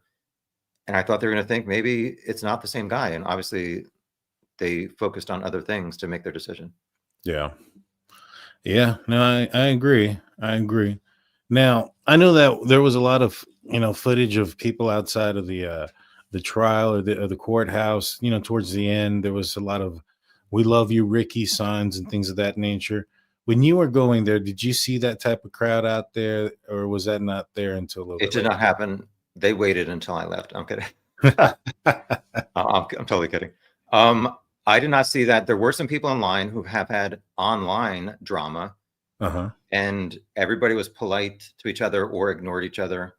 I did not see any issues. Thank God. This is a case about these two kids, their families, and Richard Allen and his family and the Delphi community.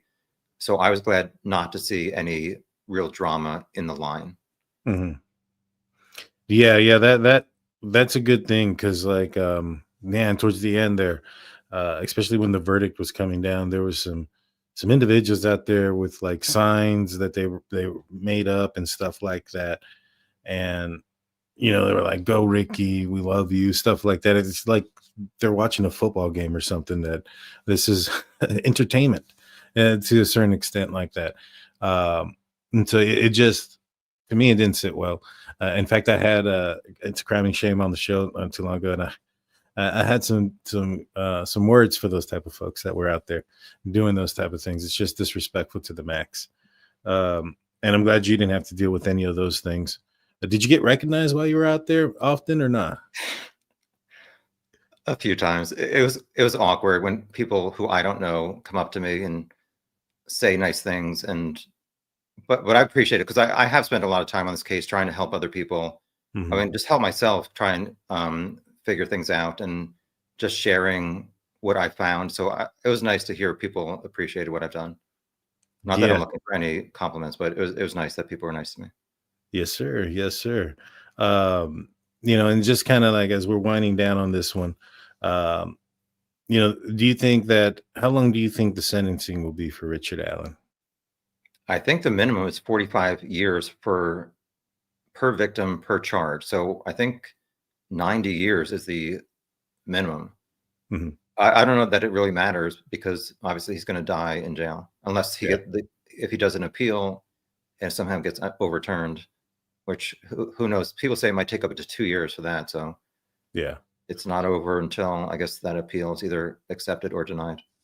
Yeah. Yeah. I mean, even at that, there's going to be appeals. I think Scott Peterson just had an appeal not too long ago, and his case was finalized a So, decade to yeah, go. these trials, like the court system, takes so long. Hmm. Yeah, they do. Yes, they do.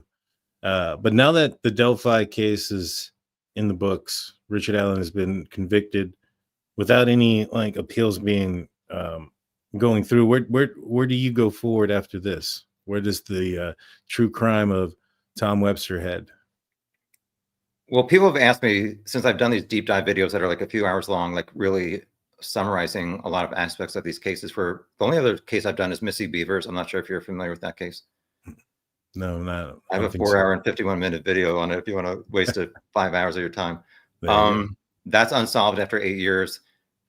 People have asked me like to do other cases that are unsolved, and my only goal is to help solve a case, not really do YouTube summary videos. Like I want to help solve a case. Mhm. And I've learned through both of these cases and spending a hell of a lot of time, an online sleuth is probably not going to solve a case with access to less evidence that law enforcement has not been able to solve with access to all the evidence.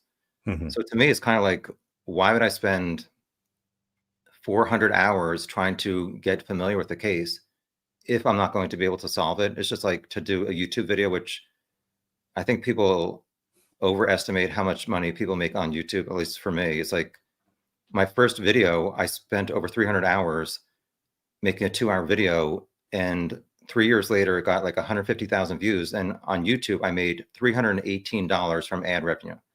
So I got like, that was before taxes, and I got like a dollar an hour, or less than $1 an hour for my time.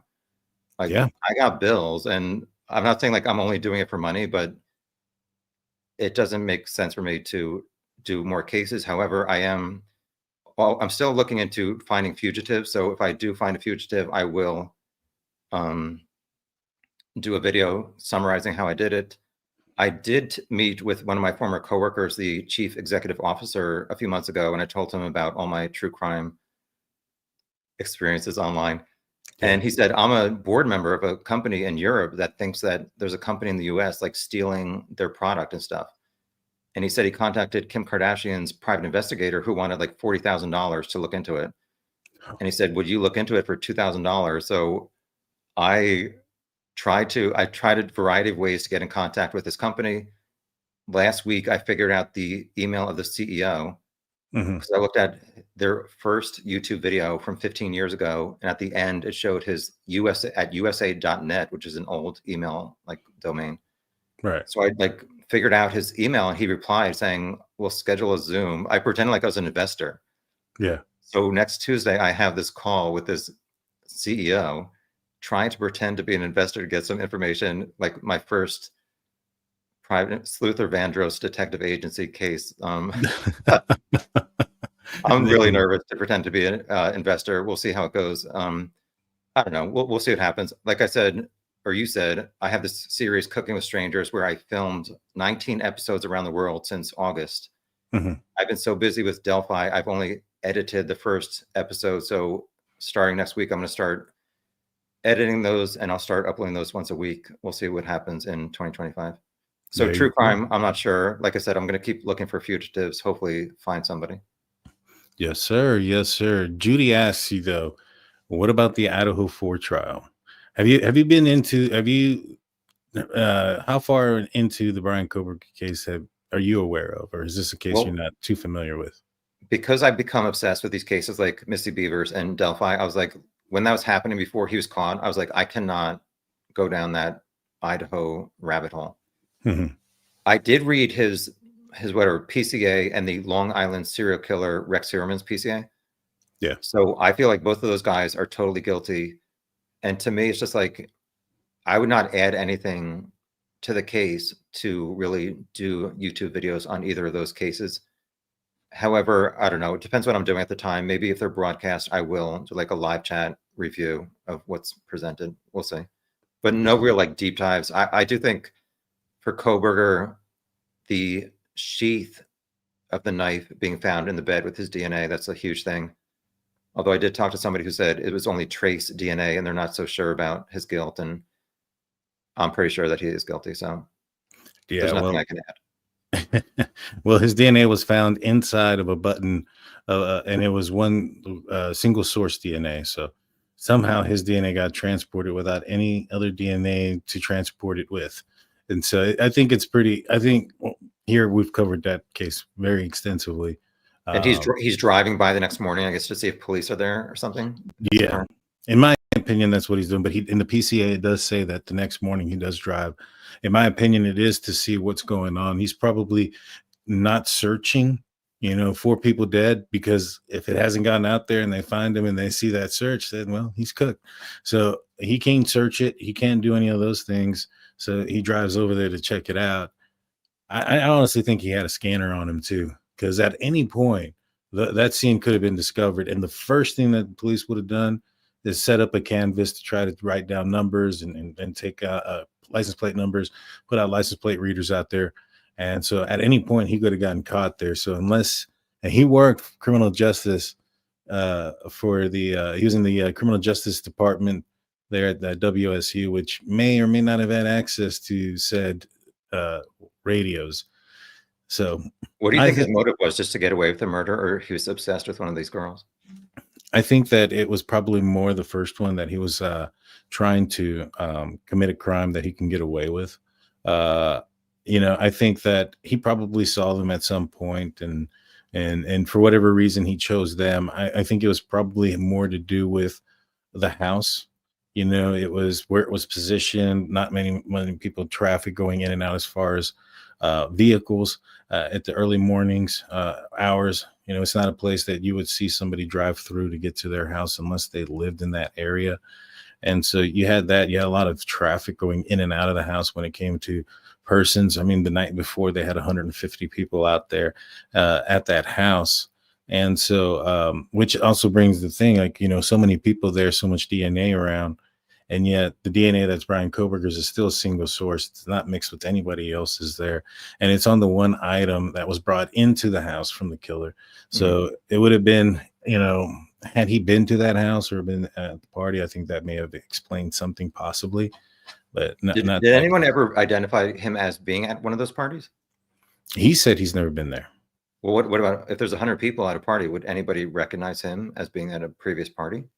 He was pretty old compared to the people that were at the party. They were in their early 20s, 20, 21, 19, 18. He was about 28. I've talked to the family members of one of the victims, and they have told me that, when they spoke to, for instance, Jack, that he never recognized him. He's like, we would have seen that guy there. He's older. He's like a teacher, which he was somewhat doing that out there in WSU. And so, nobody ever noticed him out there. He purchased allegedly the knife in April before he moved out there. So, if he's purchasing the knife before he gets there, before he finds a victim and things of that nature, probably leads me to believe that he has been planning this before the move. He did a study for his thesis at DeSales, which required a Reddit post where he was talking to violent offenders about their crimes, about why they committed it, what they were feeling during the commission of the crime, how they chose their victims, where they chose to enter, leave, their emotions during the crime, so much more. And what I think was happening is he had a history of, and he wrote this down, of a lack of remorse and a lack of feelings and things of that nature. He was probably seeing some similarities between himself and how the feelings of some of these hardened criminals were feeling, and maybe perhaps thought that maybe he could feel something in this moment as well. I honestly think that there was possibly just only going to be one victim in this crime. However, Kaylee being in Maddie's bed ruined that aspect, and so it turned into two. And I think Xana may have heard something, and that's when it turned into four. But yeah, I don't think there was any connection there. When you look at, what he was studying to be, he was in the PhD program for criminal justice. If you're going to go and try to get away with something, you're going to have to choose someone you have no connection with, somebody from a different town that there's absolutely no connection to you with, because they can't then bring it back to you. And I think that there are just some people that are like that. I mean, I'm not even certain if this is the first time he's ever done this, to be honest with you. But we'll see. I know that next summer is his trial. Yes, sir. And we'll be covering it here. I'm pretty well versed in it. I've read almost every document and things of that nature. I know there's a lot of following there that says, oh, he's innocent and this and that. And every time they come up with some sort of reasoning behind it, like, oh, his phone lost service, and that's why it was off. And I'm like, oh yeah, his phone loses service in the middle of town where service should be there. And he likes to go out driving by himself at 3 a.m. Yeah, on cloudy nights to stargaze. So it is to me one of the more obvious things. And now that they have a new judge, it's, in my opinion, going to be. What do you mean a new judge? Wasn't the judge's name Judge or something? Yeah, that guy was not a great judge. Oh, they changed him.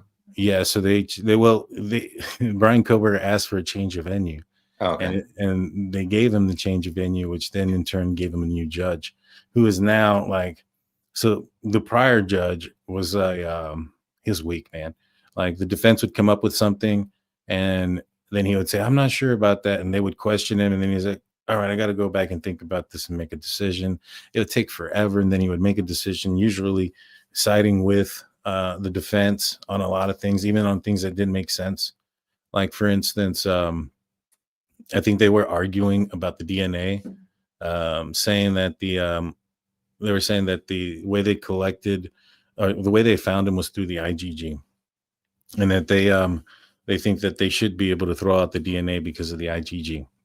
But prosecution and law enforcement didn't use the IgG to arrest him. They used it to get a name, but they didn't use that in any warrant or in anything. And so they're going, yeah, but the fruit of the poisonous tree, if they did it illegally, blah, blah, blah. And I was like, yeah, the fruit of the poisonous tree would say, all right, if there was something done illegally or wrong in this situation, that evidence is thrown out. But this is evidence they're not even looking at. They're not even using it. So they're wanting to enter in evidence that's not admissible in court just to get it thrown out. You're back at square one. Well, what's the point of doing this? And the judge even said that's futile. It's a futile argument. And yet they continued to argue and allowed the experts on the defense's side to come in and talk about something that isn't even relevant anymore. They got a warrant for Brian Koberger's DNA from his mouth. And what difference does it make? So I think it's pretty obvious. I think it's actually more obvious than the Richard Allen case, to be honest with you. Yeah, I agree. Yeah, it's pretty cut and dry. But yeah, I'll be covering that one if anybody's interested in that case. I'll still be covering that one. But yeah, it was great talking to you there, Tom. I want to show everybody your stuff here real quick. No, don't. I don't want to. You don't want? I don't need it. But I see, I can't see comments, but I see there's like 500. I'm willing to stick around for another half hour if you want to do comments, unless you have to go. Yeah. We can do comments. I don't want people to feel like they're ignored. No, I understand. If you have any comments in there, put a couple of stars. Connor says, why no DP in this case? I'm not familiar if that was a possibility in Indiana. I'm not sure. It is, but they have not executed anybody, I think, since 2011 or something. So, and with that, it's like there's so many appeals, and I guess they just went for, let's not go that route. Right. Let's see. I saw one saying that there are some other cases in Indiana. There was one, I can't think of her name off the top of my head. I want to say it was Jaden or Jordan. Sofer. Yes. How familiar are you with that case, and do you think there's any similarities to the Delphi case? I did read something about it a few months ago, and then a few days ago, I don't know, somebody brought it up again, and what I found interesting was that somebody, again, I'm not like claiming Richard Allen's a serial killer or he did this. However, the story said Jordan Sofer's body was found by somebody mushroom hunting. Richard Allen said the only time he would carry his gun was when he would go fishing or mushroom hunting. So she was missing in May 2006.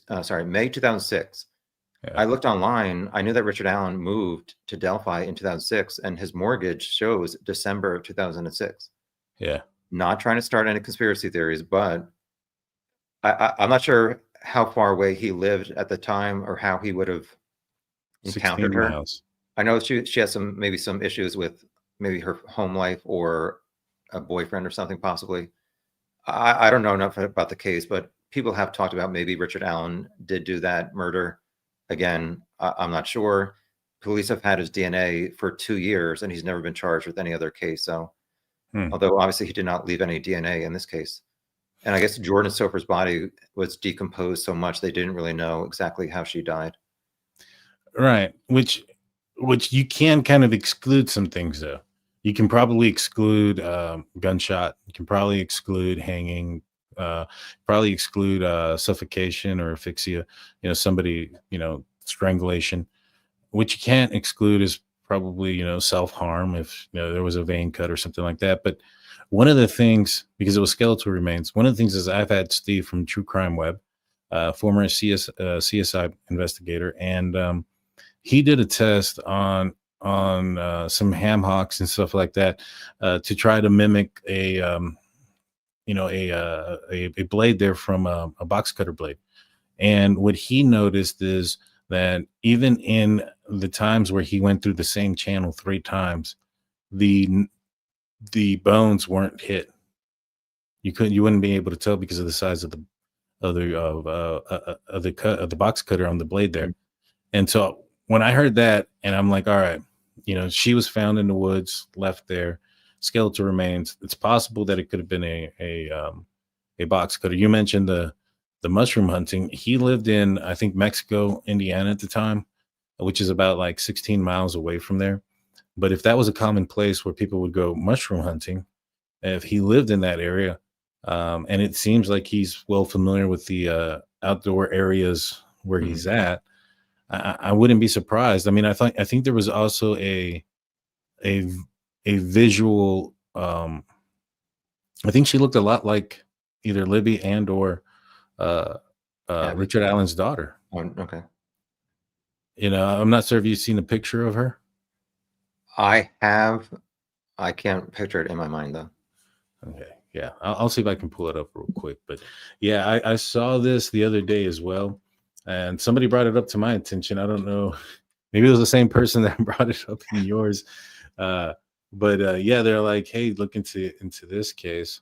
But I think didn't she like leave her front garage and was walking down the street? So I'm not sure how Richard Allen could just be driving by randomly and somehow he encounters her. That's what I question. Okay, yeah. So I saw some similarities here, and I was like, well, and it's just one of those things where, you know, is it possible? I know that they were looking at another case with two elderly persons that they were saying that could be connected to Delphi. Um, Oh, the what? Stevenson's one. Yeah, I don't Yeah, think anything came of that. yeah, I don't think so either. But you know, they did look at other places. I don't know why they would have looked at that situation. Maybe there was some sort of religious or Odinism things in that one. I'm not Mhm. sure. How do you feel about the Odinism stuff not being allowed? As I said, I read, first of all, I like the first Frank's memo was 136 pages. Yeah. I did a deep dive video on it that was 7 hours and 5 minutes. For 7 weeks, every day, I was trying to like summarize and look into all this stuff. I am so angry at the defense for wasting my 7 weeks. But I understand that it was based on law enforcement theories and their investigations. However, in the year of 4 different Frank's memos and all this Odin stuff, the defense never proved to me, or the law enforcement never proved that any of these quote unquote Odinists were on the trail that day, or that they had planned a ritual in the woods, or that they planned to kill Abby or Libby. Hmm. And I was so shocked that Todd Click was one of these 3 guys who Click, Ferenczi, and Murphy were the 3 guys who like looked into the Odinist theory. Hmm. Apparently, in the summer hearings, July 30th to August 1st, he said his theory was that Abby and Libby were walking in the woods, came upon a ritual, laughed, and the Odinists killed them because they were making fun of them. Hmm. And I was just like shocked by that because it makes no sense to me, first of all. And the 4 girls saw one guy, bridge guy. Betsy Blair sees one guy. On Libby's video, we see one guy. So, like, where are all these Odinists? Why did nobody see a group of Odinists? It's a Monday afternoon at 2:00. I mean, some people do have jobs at Monday afternoon. It just did not add up to me at all. So there's nothing in my mind really looking at a lot of stuff in this case over the past year of the Odinist talk that proved to me that the Odinists were involved. Yes, Elvis Field saying about his spit, a Hmm. jacket, his sister passing a polygraph saying that he did say those things. However, apparently he has the mind of a 7 or 8-year-old. I have the mind of an 8 or 9-year-old. Um, um, but his sister said he was acting like, I don't know, acting weird when he said it. He lives Yeah. 2 hours away. After the first Frank's memo came out, he posted on Facebook saying, "What did I do? Like drive my turtle 2 hours to Delphi." So to me, I have not seen any proof that Elvis Fields went 2 hours to Delphi. Yes, there's suspicious stuff about Brad Holder, but he checked out at work at 2:45. People say, Hmm. well, maybe he had a friend check out. I mean, just have to like come up with these excuses to make the Odinist fit.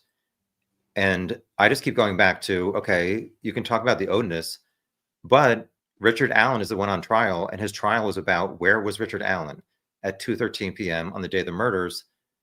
And it seems like he was on the trail. According to him, 2 times within the first 5 days, he told police, I was there at 2:13. Like, I'm more focused on Richard Allen saying that he was there at the time of the murders than Elvis Fields being 2 hours away making these obviously suspicious comments. Yeah, and to be honest with you, if Elvis Fields spit on one of the victims, um, wouldn't if he was telling the truth, then that DNA would have been found. Well, not necessarily, because if it was on Libby's like tie-dye shirt and that was in the water, it could have washed off. I thought he had said he spit on her face. No, he did not say that. Oh, interesting. Maybe I read that wrong. But yeah, and he did mention something about horns and Antlers, yeah, on yeah, Abby. yeah, and I saw the crime scene photos. I had those sent to me. I was one of the folks that randomly got them in their email address after they started circling around. And what I took from those because there's a clear picture of those branches, and they don't look anything like horns. They're not in the any direction that would indicate. They look more like an X over her. So it just didn't seem like that. Jason Truth says, and what's up, Jason? Good to see you in here, my man. Please tell me, guys, what in the hell was Richard Allen's motive to commit these atrocities? Were his murderous ideation in his history? He did some wild Google searches. What did you think about those Google searches? And do you think maybe that could have pointed out to a motive here? They were interesting, to say the least. I don't know that they were necessarily pointing towards his guilt. I mean, he was looking up stuff like whatever most horrible things to watch on Netflix or something like that. Yeah. There were some searches for Delphi murders. I did not really see enough details specifically what those. I know that the press did write them down and the dates, but I didn't really see anything specifically suspicious. However, in his October 13th interrogation, he's like, I don't want you guys to look at every website I've ever visited, which I guess a lot of us would agree with that. And it doesn't mean that he's guilty. Do you follow the Long Island serial killer case? I have followed some of it. His web searches are insanely disgusting and pointing towards his absolute guilt, which he did with like these victims that he killed. Right. So I don't know like what Rick's history was, but I think he did say at some point that like as a child he was like exploring different sexual stuff. I think somebody said it was referenced at the trial that he said he was a sex addict. I do not recall hearing that at the trial. As I said, it was hard to hear certain things. But I mean, if one of these girls is found totally nude, it seems like there was a sexual motive at least. But I don't understand how a guy could think he could assault two girls, but obviously he thought something. So yeah. And I, now that you mentioned that too, I think it was actually in one of the confessions to the doctor that he said that his motivations were sexual in nature. Yes, he did say that. And so that being there, I mean, I think that kind of leads to what his motivation was in this entire situation. He then also said that his intention was to just, sexually assault them versus, taking their lives. And it wasn't until the van passed by that spooked him that he ended up doing that instead. Well, I don't know how he could rape them and then like not kill them and then go back to work at CVS and not expect them to come in and recognize him. So I understand that his motive that day was not to kill two kids. It was maybe one of the horrible things about them not properly following up on him within the first week. I want to know, he said he went home, drank 3 beers. Mm-hmm. Did he look at some websites or something like that were sexual and made him be like, let me go out to the trails to see if I can assault a woman? And one of them, some of his searches were about kidnapping, correct? Right. Yeah, I think he had being kidnapped by a teenager or something. Yeah, man kidnapped by teens and held hostage or something to that nature. And then I think he looked up like torture stuff, like not torture stuff, but like kidnapping and a bunch of other things that would lead you to believe that, I think some people were saying that maybe perhaps he was looking up these Netflix videos or movies as a way to, because obviously you can find some harder stuff off of the internet versus Netflix. Mm-hmm. Maybe he was trying to introduce something like this to his wife, showing it off of Netflix, showing her, these type of graphic films and stuff like that. Well, it seemed at some point she was going to testify. So I think when the prosecutor brought up these Google searches and admitting them, I think there was talk about the defense saying to his wife, like, she's going to testify to maybe say she did some of those searches. Again, I don't know that they're necessarily pointing towards his guilt as bridge guy and the killer in this case, Right. but they were like somewhat suspicious. Interesting. And That's I'm almost certain there was a search for Delphi murders, maybe even in October 2022, which may have been after maybe his wife was going to testify. Yes, after the police raided our entire home on October 13th and said my husband is possibly the killer, I did search Delphi murders. It was not my husband, like seeing if he was guilty or not. yeah. However, one of the important things that people have been talking about is that during Rick's October 26th interview with Holman leaves and Rick's wife comes in. And apparently maybe some other officers had been talking to her. And she said something like, "Were you on the bridge?" Mhm. And people wondered, like, did he tell her that he only was on the trail and not on the bridge? And she said, "Is this you in this photo on the bridge?" And he maybe said, "No, I was just on the trail." And did she Hmm. not learn that? And especially after like October 13th, over the 13 days, did he never say to her, "Yes, I was on platform 1 of the bridge"? Well, that's interesting. I mean, it talks about his honesty there. I mean, if he was on the bridge and he didn't do anything, and he told law enforcement he was on the bridge and that he didn't do anything, why would he be afraid of that information getting to his wife? Well, I think in the October 26th thing, he did say, "Yes, I told them I was on the first trestle," but it's not sure or for certain that his wife had ever been told that in the previous 5 years, Right. that he was not just on the trail, but he was actually on the bridge wearing those clothes, that same as Bridge Guy, Yeah. which maybe we'll find that out one day. It seems like she is still believing that he is innocent. It sounds like it, and a lot of people will indicate and say, like, how did she not recognize his voice or anything like that? To me, I think it's just probably, you know, uh, love is blind. She not wanting to see it. She's probably in denial of it. Maybe perhaps it sounded familiar. Maybe he did look familiar on there. But even when he said it, she was like, "No, you didn't. No, you didn't." I wouldn't be surprised if she looked at those videos and were like, "Oh man, look, this guy looks taller. Couldn't be him. Couldn't be him." Anything just to throw off any reason to believe that it wasn't him. And a Uh, lot of us have watched that video and that audio like hundreds of times. We don't know, like, these locals and his wife, did she only hear it a few times? And he said, "No, I wasn't on the bridge." And she's like, "Okay, it's not him," and moved on. yeah, that's true. That is true. Andrew says, asks, so no one testified they saw his car between 1:27 and 4 p.m. I think it was just the one that said it was an older vehicle, right? That testified. About testifying was only Betsy Blair saying at 2:15 she saw an older car. However, as I said before, she passed also at 1:15 and did not notice any car in that Mhm. spot, which he said was unusual at 2:15. So if Rick left at 1:30, why was his car not there for her to notice at 1:15? Yeah, that's true. That is true. And I understand, like, if he says I left around 1:30, maybe he left at 1:11, but it just doesn't add up to me with his 1:27 video showing his car headed towards CPS. Yeah. I wonder why Kathy Allen ended up not testifying. I wonder what they were worried about. Well, I have not been familiar with like trials. Apparently, there's like certain topics that you're only allowed to discuss, and the opposing attorneys cannot deviate from that topic. So I Uh-huh. don't know what the prosecution would have asked her that would have been dangerous for the defense to even put her on the stand. I mean, She's just talking about the Google searches and saying, "Yes, I did search Delphi murders after our house was raided," which I don't think is anything suspicious on her part.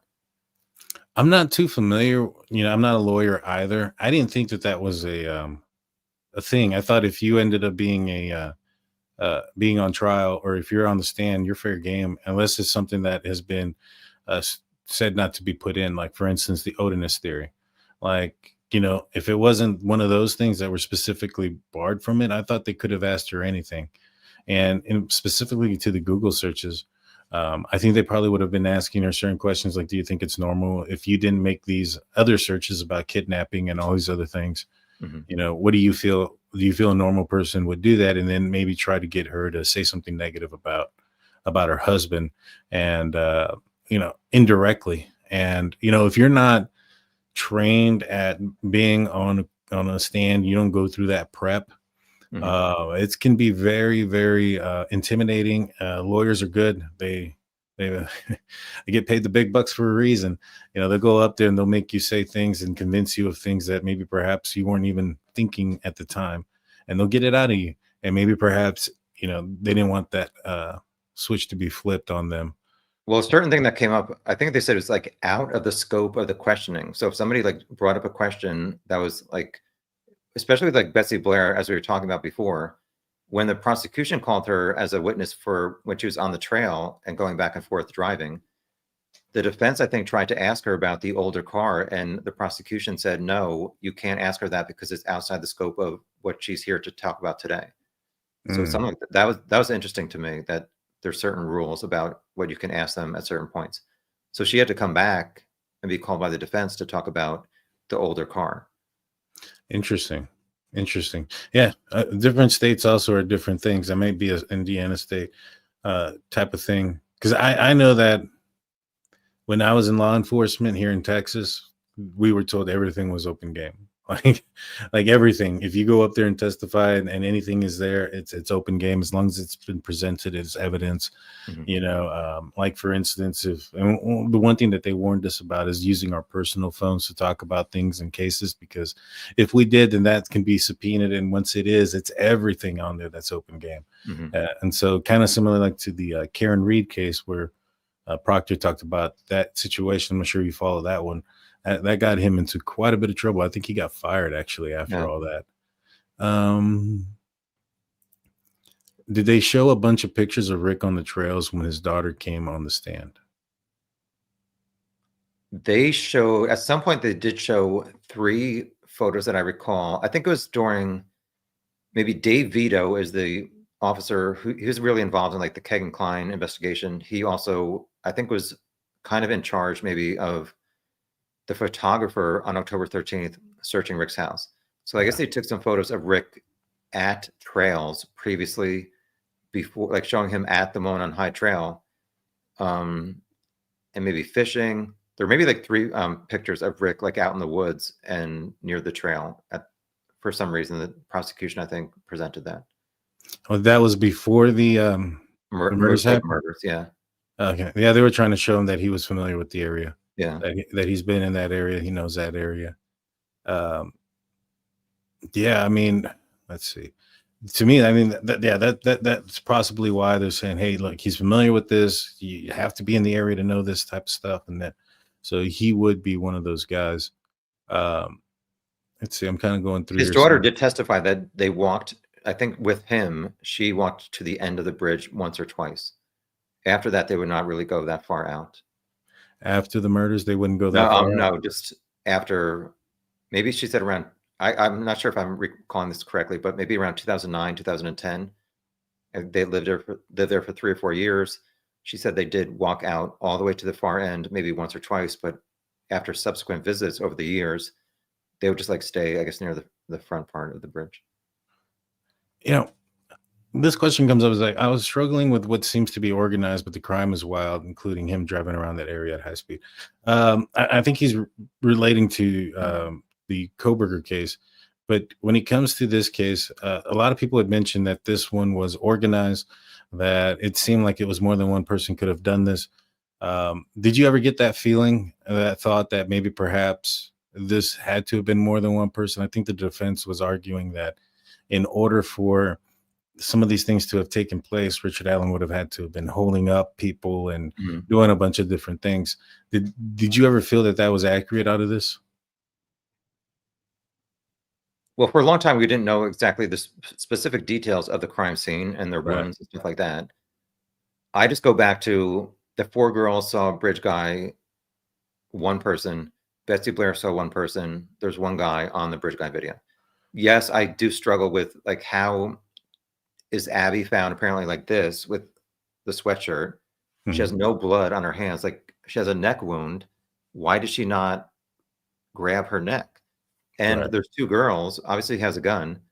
It seems like Libby was facing this tree when she was cut. I don't know if he had some kind of like I don't know. Was she blindfolded or something? And her hands were like wrapped around the tree. And he's like, I don't know how it all plays out for one person.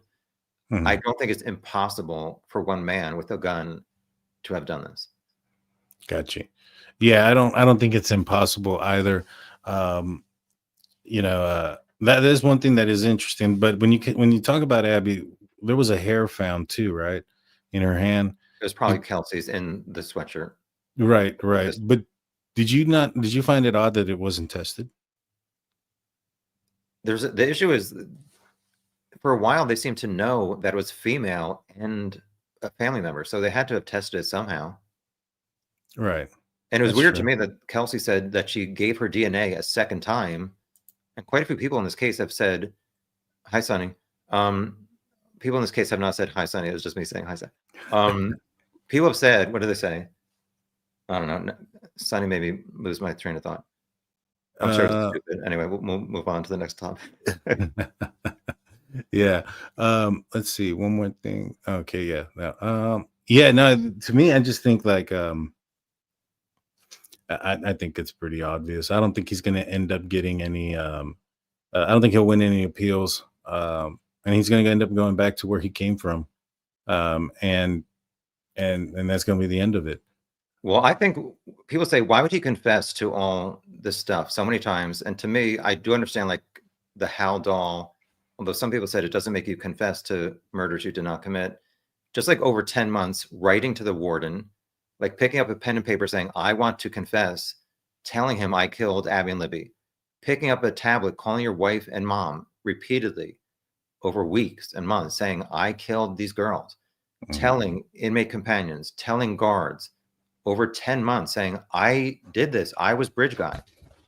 I mean, I just can't get past that part of it. I think, as I said, like the timeline, even without the confessions or the gun or the unspent round, I think it points towards his guilt. The appeal apparently is not based upon any facts. It's just like legal missteps by either the judge or prosecution, I guess. So we'll see how that plays out. Yeah. I mean, absolutely. Man, you were saying something. I was about to ask you something about it, and it slipped my mind. I remember what I was going to say. Maybe it'll help you. Go ahead. A few people, I think, like Patrick Westphal said, he gave his DNA twice. I don't know why people are having to get. Do you know why people would have to give their DNA twice? I wouldn't know why unless they unless it wasn't like a long time ago, right? So I think technology probably has advanced a little bit since then, and so maybe perhaps if it was something that was degraded, if they did have some sort of DNA and it was degraded to a certain extent back then, they probably could have put it to something. But to me, I have no idea. If they didn't find any DNA at the scene, why would they be taking DNA samples of people unless they felt that maybe perhaps in time, some of the DNA samples they may have found, technology would have caught up enough to then test it against somebody. So there could be some slight DNA out there. Maybe perhaps it is mixed with, the DNA of the victims, and they were just trying to wait to have the technology to unmix them, which can be done now. I think that if they had it, though, I mean, to me, if they're taking DNA samples, it sounds like they had DNA. What don't you think? I mean, nothing came up at the trial. I mean, there was a DNA person from Indiana State Police saying essentially she could not get a full DNA profile of somebody other than Abby and Libby. I know there's something called like MVAC, M/VAC, which came out a few years ago. I looked into it during the Missy Beavers case, and I don't know if police used it. It seems like police did not do a lot of things in this case.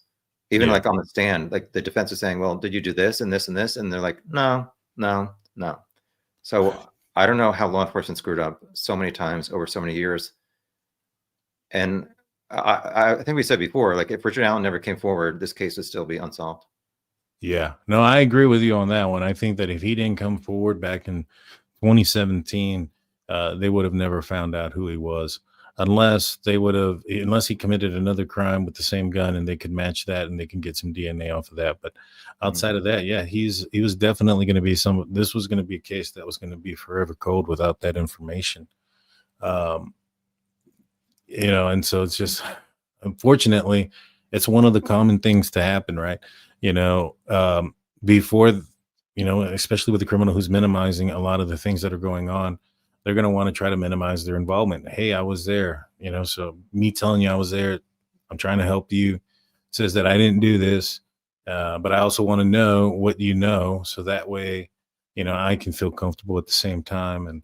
And the mere fact that he didn't want it to have to happen at either the police station or at his house, that's kind of weird too. I mean, I understand the optics behind it. There's cops there or whatever, but it's not like they're, on speaker, like, hey, did you kill these girls? Like, it's like inside their home and in a conversation. Well, I don't know that was that suspicious, because Doolin said he got the lead sheet that has like Richard Allen Whiteman, because he lived on Whiteman Drive. Somebody entered it wrong. Yeah. So he gets the lead sheet on the 18th. He calls the cell phone of Richard Allen and he answers. And according to Rick Allen, he said he was driving to the town towards, I guess, Save-A-Lot grocery store. And he said, I can meet you there. So I'm not sure. I mean, it was Doolin on the stand said Rick Allen denied his request to meet at the police station or Rick's home. But if he's driving to the grocery store saying, I mean, it's a small town, he's like, if you're in town, I can just meet you at this grocery store. So I'm not sure that that's necessarily suspicious in my mind. Gotcha. True. That's true. If he is already going somewhere, that would make sense. I mean, he did say on October 13th that he walked into the sheriff's station to say he was there the day after the bridge guy screenshot was published on the 15th. Yeah, that's true. Jean brings up the sketches. Her comment isn't necessarily on the sketches, but do you think that the sketches, what do you think about them as far as how different they are, when police wanted to use one versus the other, and how now they were trying to keep that out of the trial? Well, it seems like the older guy sketch was based on Sarah Carbois driving at like 20 to 30 miles an hour. Mm-hmm. And she was like one of the most interesting witnesses. And she said, bridge guy was like, she said he had he was like this and like walking down 300. So I don't know how she even got a decent view of him to even help with that sketch. I think at some point, maybe in the summer hearings, it was referenced that both Sarah Carbois and Betsy Blair were kind of forced by police to provide sketches. However, you would think the girls at the start of the bridge, who are like 3 to 4 feet away, would be the best people to give a description. But rarely Voorhees is saying he had a scarf up to his nose, a hat and a hoodie. And like, I think on the stand, she said, like, we could only see like this. Obviously, that's not great for giving a sketch. And it's a lot of us for a long time after the April 2019 press conference with the Justin Timberlake sketch, we're like, what the hell? And the families too, they're like, we've been looking for this older guy. Who the hell is this young kid? And I don't know if you're aware of this, but it came out in the Franks memo that Betsy Blair came forward in March 2019, a month before the press conference, saying she was frustrated that police were looking for this older guy and never put out her younger guy sketch. And it was unsolved for 2 years. And I guess after that, police were like, well, maybe we should look for this younger guy. My issue is, like I said before, is she was like 80, even though she said she was 50 feet away. I think platform 1 to the barricade is farther than that. As I said, I stood out there and had somebody stand at platform 1.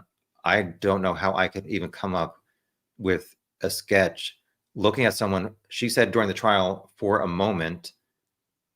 I don't even know how she came up with that young guy sketch. I know that I think somebody measured it out at 40 something yards, which is significantly more than 50 feet. It's far. Yeah, as far as the barricade to the first platform was like 40 yards.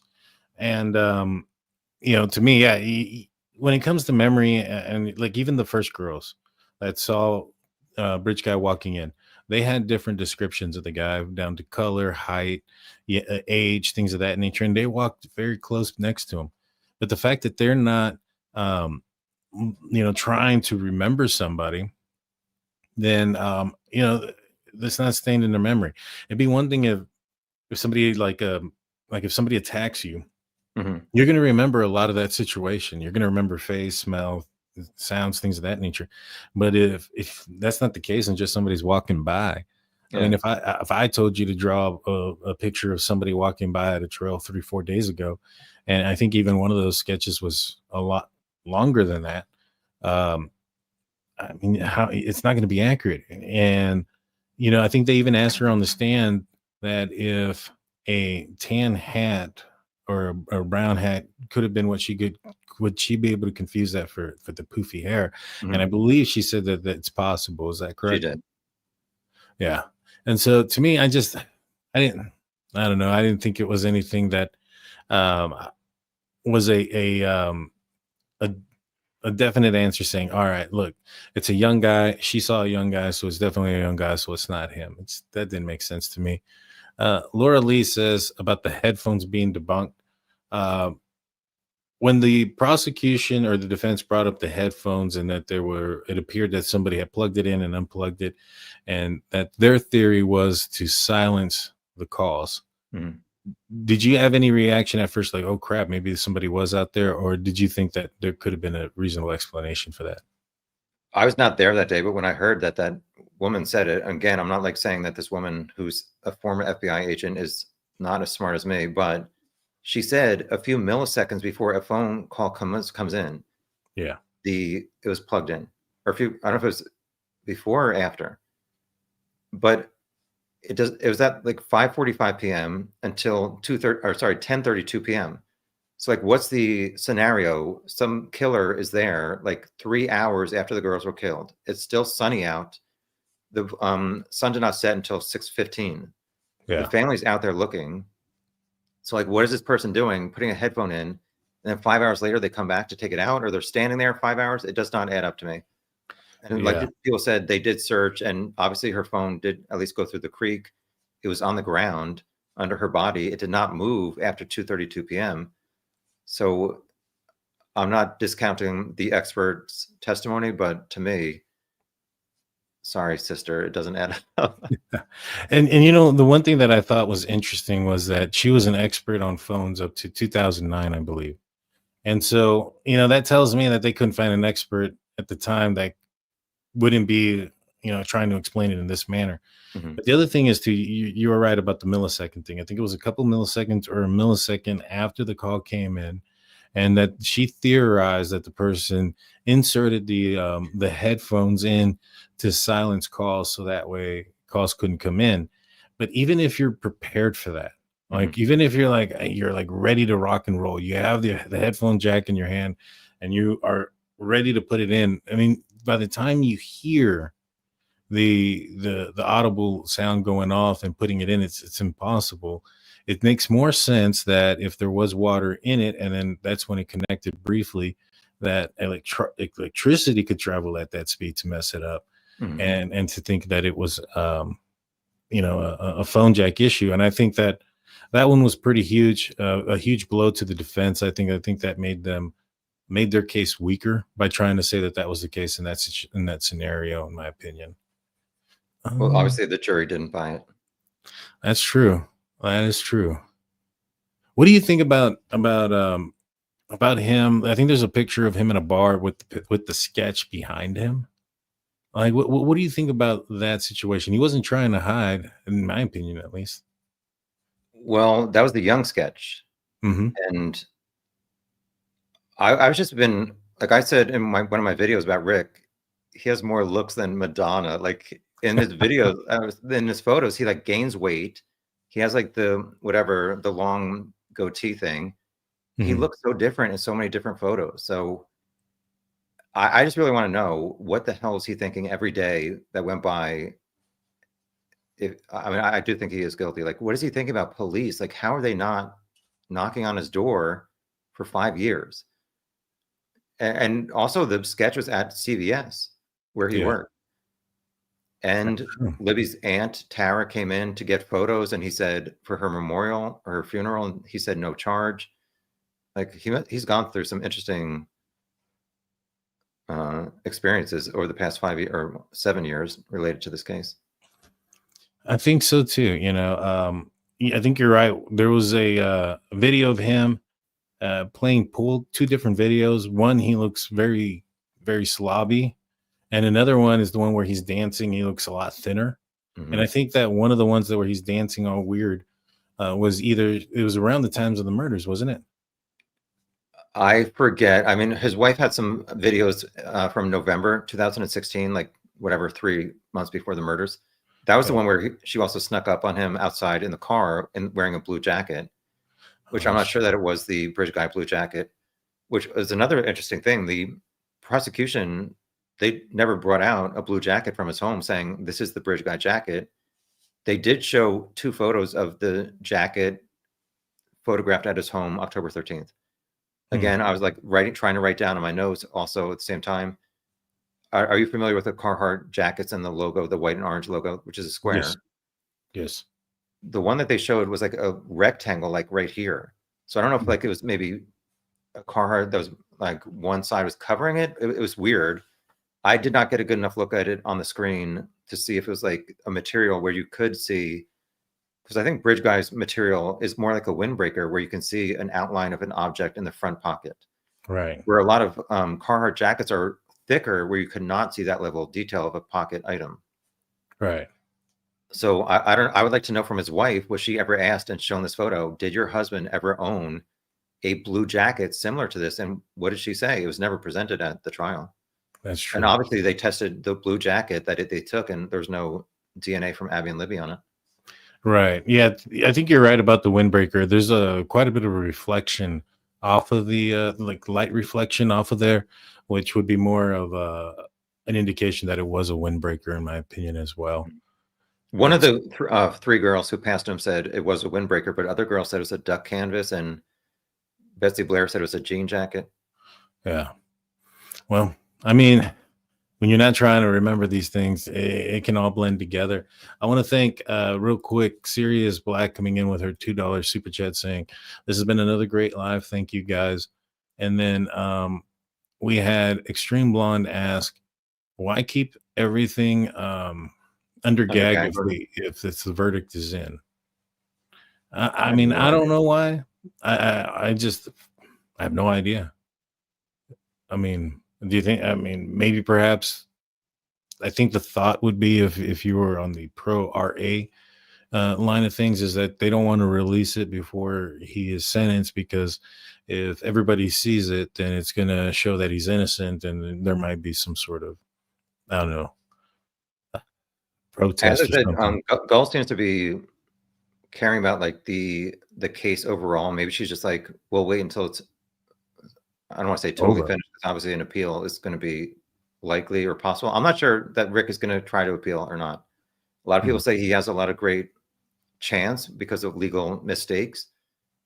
I don't know if he is guilty. Is he going to say, okay, I tried it once, I'm not going through it again, I'll accept my fate? Because his reaction to the verdict, which we have not talked about, was apparently nothing other than looking over at his wife and saying either I'm okay or are you okay? We can all have our own. I mean, people say, oh, he's so nice, concerned about his wife. If you're innocent, we probably shouldn't even like speculate, but if you're innocent and you're just told you're going to prison for the rest of your life, is your reaction calm and saying, honey, are you okay? Yeah. I don't know. A lot of people say various opinions on that. Yeah. You know, I didn't realize that was his reaction when it came down. You know, to me, I think that, I mean, I'm not a lawyer again. I don't know how long it takes for the sentencing phase. I think it's scheduled for December 20th. Correct. And, you know, that's a bit time away. Maybe they're hoping that they can come to some sort of agreement that he completely confesses, and they'll give him, you know, I don't know, 45 years to run all at the same time. You know, I'm not necessarily certain that's going to be something that they can do at this point. You know, and he waived his right for, you know, appeal and stuff like that. Maybe that's the reason why they put it out so far. But, you know, at the end of the day, it's probably just, you know, well, I mean, you would have thought they would have figured this part in the scheduling. I don't recall early on when they made the schedule if this was always the plan, that they were going to have the sentencing so much further out. Do you know? I do not know. nothing that I recall in any legal filings indicated that it would take. Well, obviously, we didn't know if he was even going to be found guilty. So, Right. I'm not sure how Judge Go. I think they did discuss like which dates worked for the attorneys at some point, and I guess December 20th it is. I'm not sure the process next to even release the evidence. I'm sure there's going to be, the prosecution is going to try to seal maybe the crime scene photos of the injuries, the autopsy photos. There's I think at least 300 exhibits from the prosecution. I never noticed this before, but the prosecution's exhibits were numbers up past 300. The defense exhibits were labeled by letter. So they got up to like LLL exhibit. So I don't know who's organizing all this stuff, uploading it, sharing with people who want, like, I guess, Freedom of Information Act, or I'm not sure what the next step is to release the evidence. Gotcha. Yeah, no, yeah, you're right. They could be sealing some things. That's absolutely true. I know in the Brian Koberger case, they've talked about mitigation. They talked about sentencing phase and scheduling that and adding that into, their plans as of now. So that way they can have it scheduled and not, come out of just pull it out of the air at the end, which is why I would have thought that would have been the case with Delphi, but maybe perhaps it's different in different states. WMW asks, did they find anything in his home? Because I guess they would have pulled it apart. I know that they said that they found, a box of keepsakes, which that was interesting. Which included a round. What did you think about those things? So there's a keepsake box on the dresser, which I believe at the trial they said it was on Rick's side of the bed.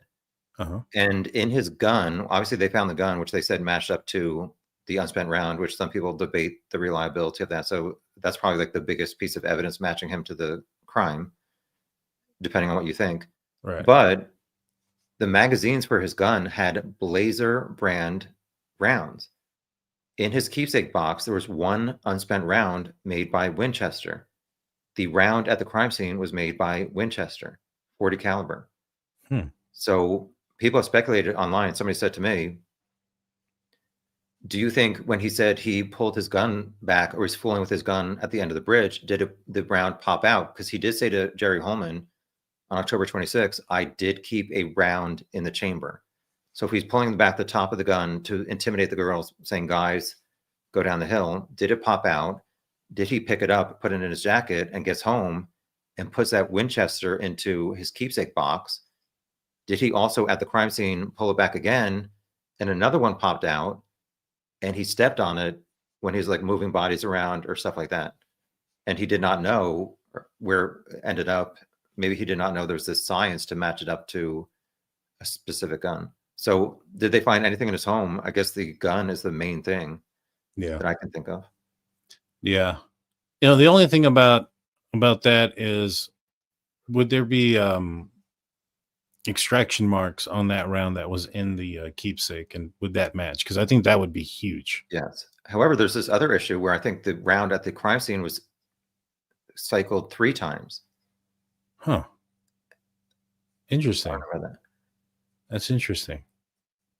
Just to say to WMW, did they find anything in his home? I said before, they found 16 cell phones except his phone from 2017. Why is that? That's I mean, that's a lot of cell phones. And I keep like 5 old cell phones of mine. And I think a lot of people don't want to give theirs away, and because all of you are doing shady things on your cell phone. But why is that one missing? And as I said before, he does not have to prove his innocence. But if I'm innocent and I know that cell phone that I had is going to show that I was not there at the time of the murders, I'm telling my wife and like my defense attorneys, find that phone. If we sold it back to the phone provider or on eBay, find that phone to extract my data to prove I'm innocent. Like, what did Rick tell his wife to get that phone? What did his defense attorneys do to try and get that phone? It seems like nothing, because they didn't present anything at the trial. Yeah. No, I agree. I mean, I think I even heard he had beepers. Like, there were 2 pagers, and there's like a lot of other stuff. I have a list that I was looking at before, and a lot of old phones that he kept. So why did he not keep his? I'm not saying it's guilty that 5 years later in 2022 he did not still have the 2017 phone, But if he has 16 old phones and pagers, why is one missing from the day of the crime? Yeah, no, that is interesting. And I fault the prosecution and law enforcement for not presenting or investigating, as far as we know. What did they ask his provider? When did he change this phone out? Was it a month after the murders? Like, they did not present that at all. That's true. That's true. And that is weird. You know, I know I heard some things like, you know, they were trying to save some money. That's maybe been one of the reasons why they didn't run the hair analysis on the They in the spent hand. $72,000 on a podium. That's true. That is true. No, they did. Holman did say they did not spend $10,000 on the height analysis of Bridge Guy, because I guess the company said like they would be within a few inches, which to me, I'm like, measure people in town at the law enforcement office, like 5 foot up to 6'4", have them stand at the same spot where Bridge Guy was and Libby were, and just start using like a photo program, which Tony Liggett doesn't seem to be capable of using Photoshop. So I'm not sure that he could have done it, but I mean, I don't know. And why didn't the defense spend the $10,000 analyzing it themselves to say that it's a 5'10" guy and not Richard Allen? That is true. That is true. And that makes sense. I mean, they spent $12,000 to get the freaking Brad Holder Facebook photo to Georgia. Are you aware of that? I'm not aware of that. Brad Holder had this photo. I'm sure you've seen it. It's like bodies on the ground with branches. Huh. Have you seen that? I have not seen that. Oh, yeah. So apparently the defense had to drive to Georgia to meet a Facebook or some kind of online sleuth, which cost $12,000 just to get this photo, which could have been emailed, which was emailed by this guy to police. People don't understand how it cost $12,000 to get one photo. Yeah. And I'm one of those people. And have you seen that photo? Yes, it's online. I don't know. The version that's online does not show that it's Brad Holder's Facebook. People have said it's maybe his son's. It does look kind of suspicious with like 2 bodies and branches on their bodies. It's like, why are you even making somebody enact that scene and then taking a photo of it and then putting on social media? And I have a lot of suspicions about Brad Holder's behavior online, like after the murders, like really insensitive stuff after his son's girlfriend was just murdered. But I've never seen anything that puts him out on the trail or organizing her murder. I want to look this up. I want to see what this picture looks like. I would say Brad Holder Facebook photo. Let's see. Oh, but yeah, I haven't seen this. I had no idea that was there. I know that there was some other things that were out there about him. Some pictures of sticks, some pictures of ruins, and then like a drawing on his hand that had an asterisk on it that they were trying to say that was it. That matched the branches on Abby's body. Yeah. Let me see. Brad Holder Facebook photo. Yeah, because I hadn't seen that one. I mean, but the thing was, I think it was posted in like 2012. It's like 5 years before the murders. So it wasn't like it was that specific photo. Yeah. But I mean, I guess you could say, well, why is he even doing it in the first place? And if it does match somewhat with like the crime scene, it is suspicious, but I don't think it means like he is the killer. Right.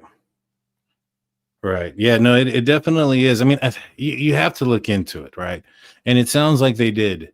And, you know, and I know a lot of people are questioning, why didn't they bring it up? Why didn't they bring him up?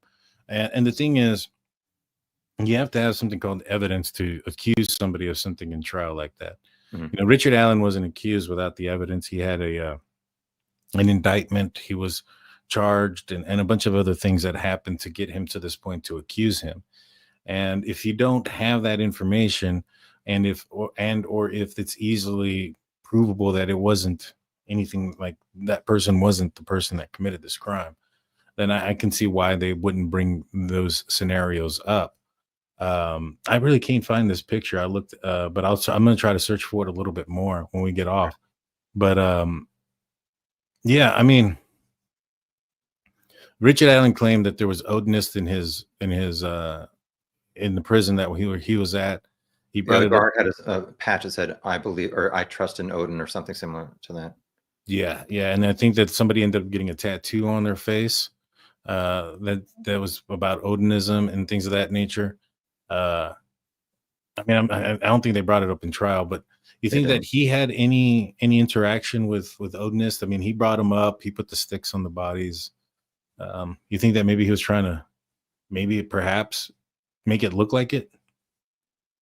Well, the thing is, like, the defense tried to say that the branches were a message from Odinists saying "Hail Odin," and Right. that the F tree included Odin. I think they may have only they didn't really say which rune or which branches referenced which rune on each body. Mhm. And then it was told by the blood spatter expert that it was an upside down L, not an F. And that rune, I think, I don't know if it's Laguz, maybe it's water. So by the defense theory previously, that means the message was Hail Water, not Hail Odin. It just doesn't add up to me. And Right. I understand people saying, well, why would he only cover like the top part of their bodies? There were leaves out there he could have done. I'm not sure what to think about the branches, Right. but I don't think that it was Odinism and Odinist runes with a message. Right. Yeah, no, I don't think so either. Um, it didn't make any sense. Even the positions of the bodies that were similar to other positions that they were claiming that they represented something. One was a tarot card, one was the Odin, and even at that, the positions of the bodies weren't exactly the same. I believe in the Odin card, one of the legs is over the other one, and with Abby's photo, it's the opposite, and the arms aren't positioned in that way, and the tarot card that has the arms like this. I don't know. I don't see the connection there. I don't think I've looked at it. I've tried to find a connection between tarot cards and Odinism, and there's nothing there. There's nothing there, and the sticks don't mean anything either, outside of, in my opinion, just kind of covering up the wounds that he committed. Weren't the biggest branches over the necks, which is where their Mhm. wounds were? Yeah, yeah. They had even some smaller ones also apparently in the wounds as well. Um, it is a you know it was horrible in what they did, but to me, I just think that, or what he did, is it didn't seem, and I know that the police said that it seemed staged and this, that, and a third, but I don't necessarily say that this was staged necessarily because of him trying to make it look like something other than he was trying to minimize what he had committed. But maybe perhaps the reason why we can't find his phone also is maybe he did take some pictures on that phone, and then that phone has gotten rid of because of that. That's a good point.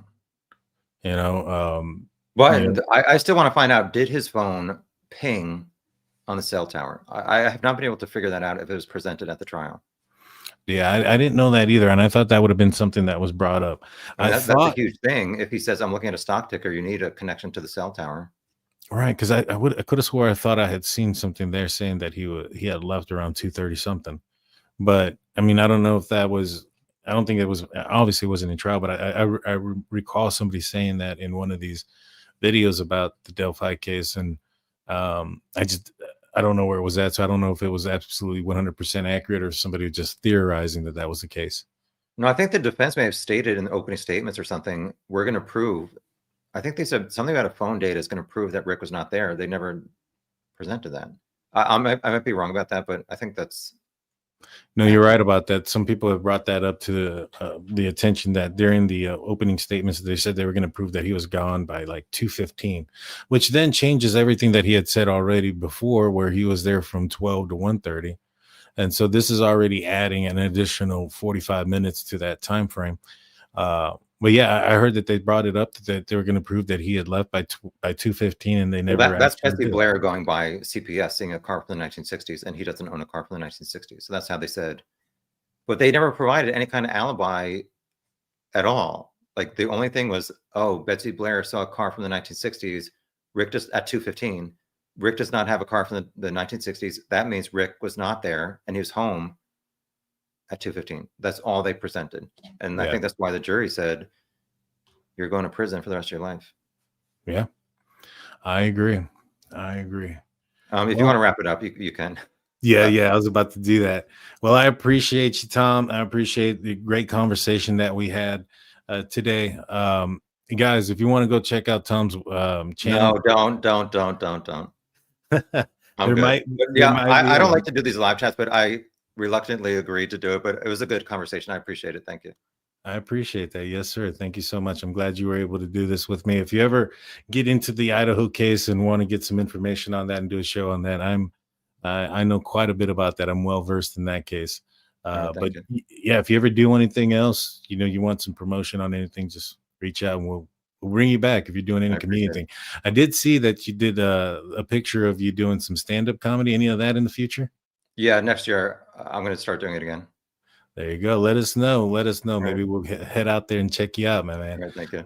Well, I appreciate you. Everybody else, please hit that likes button, hit that subscribe button, ring that notification bell.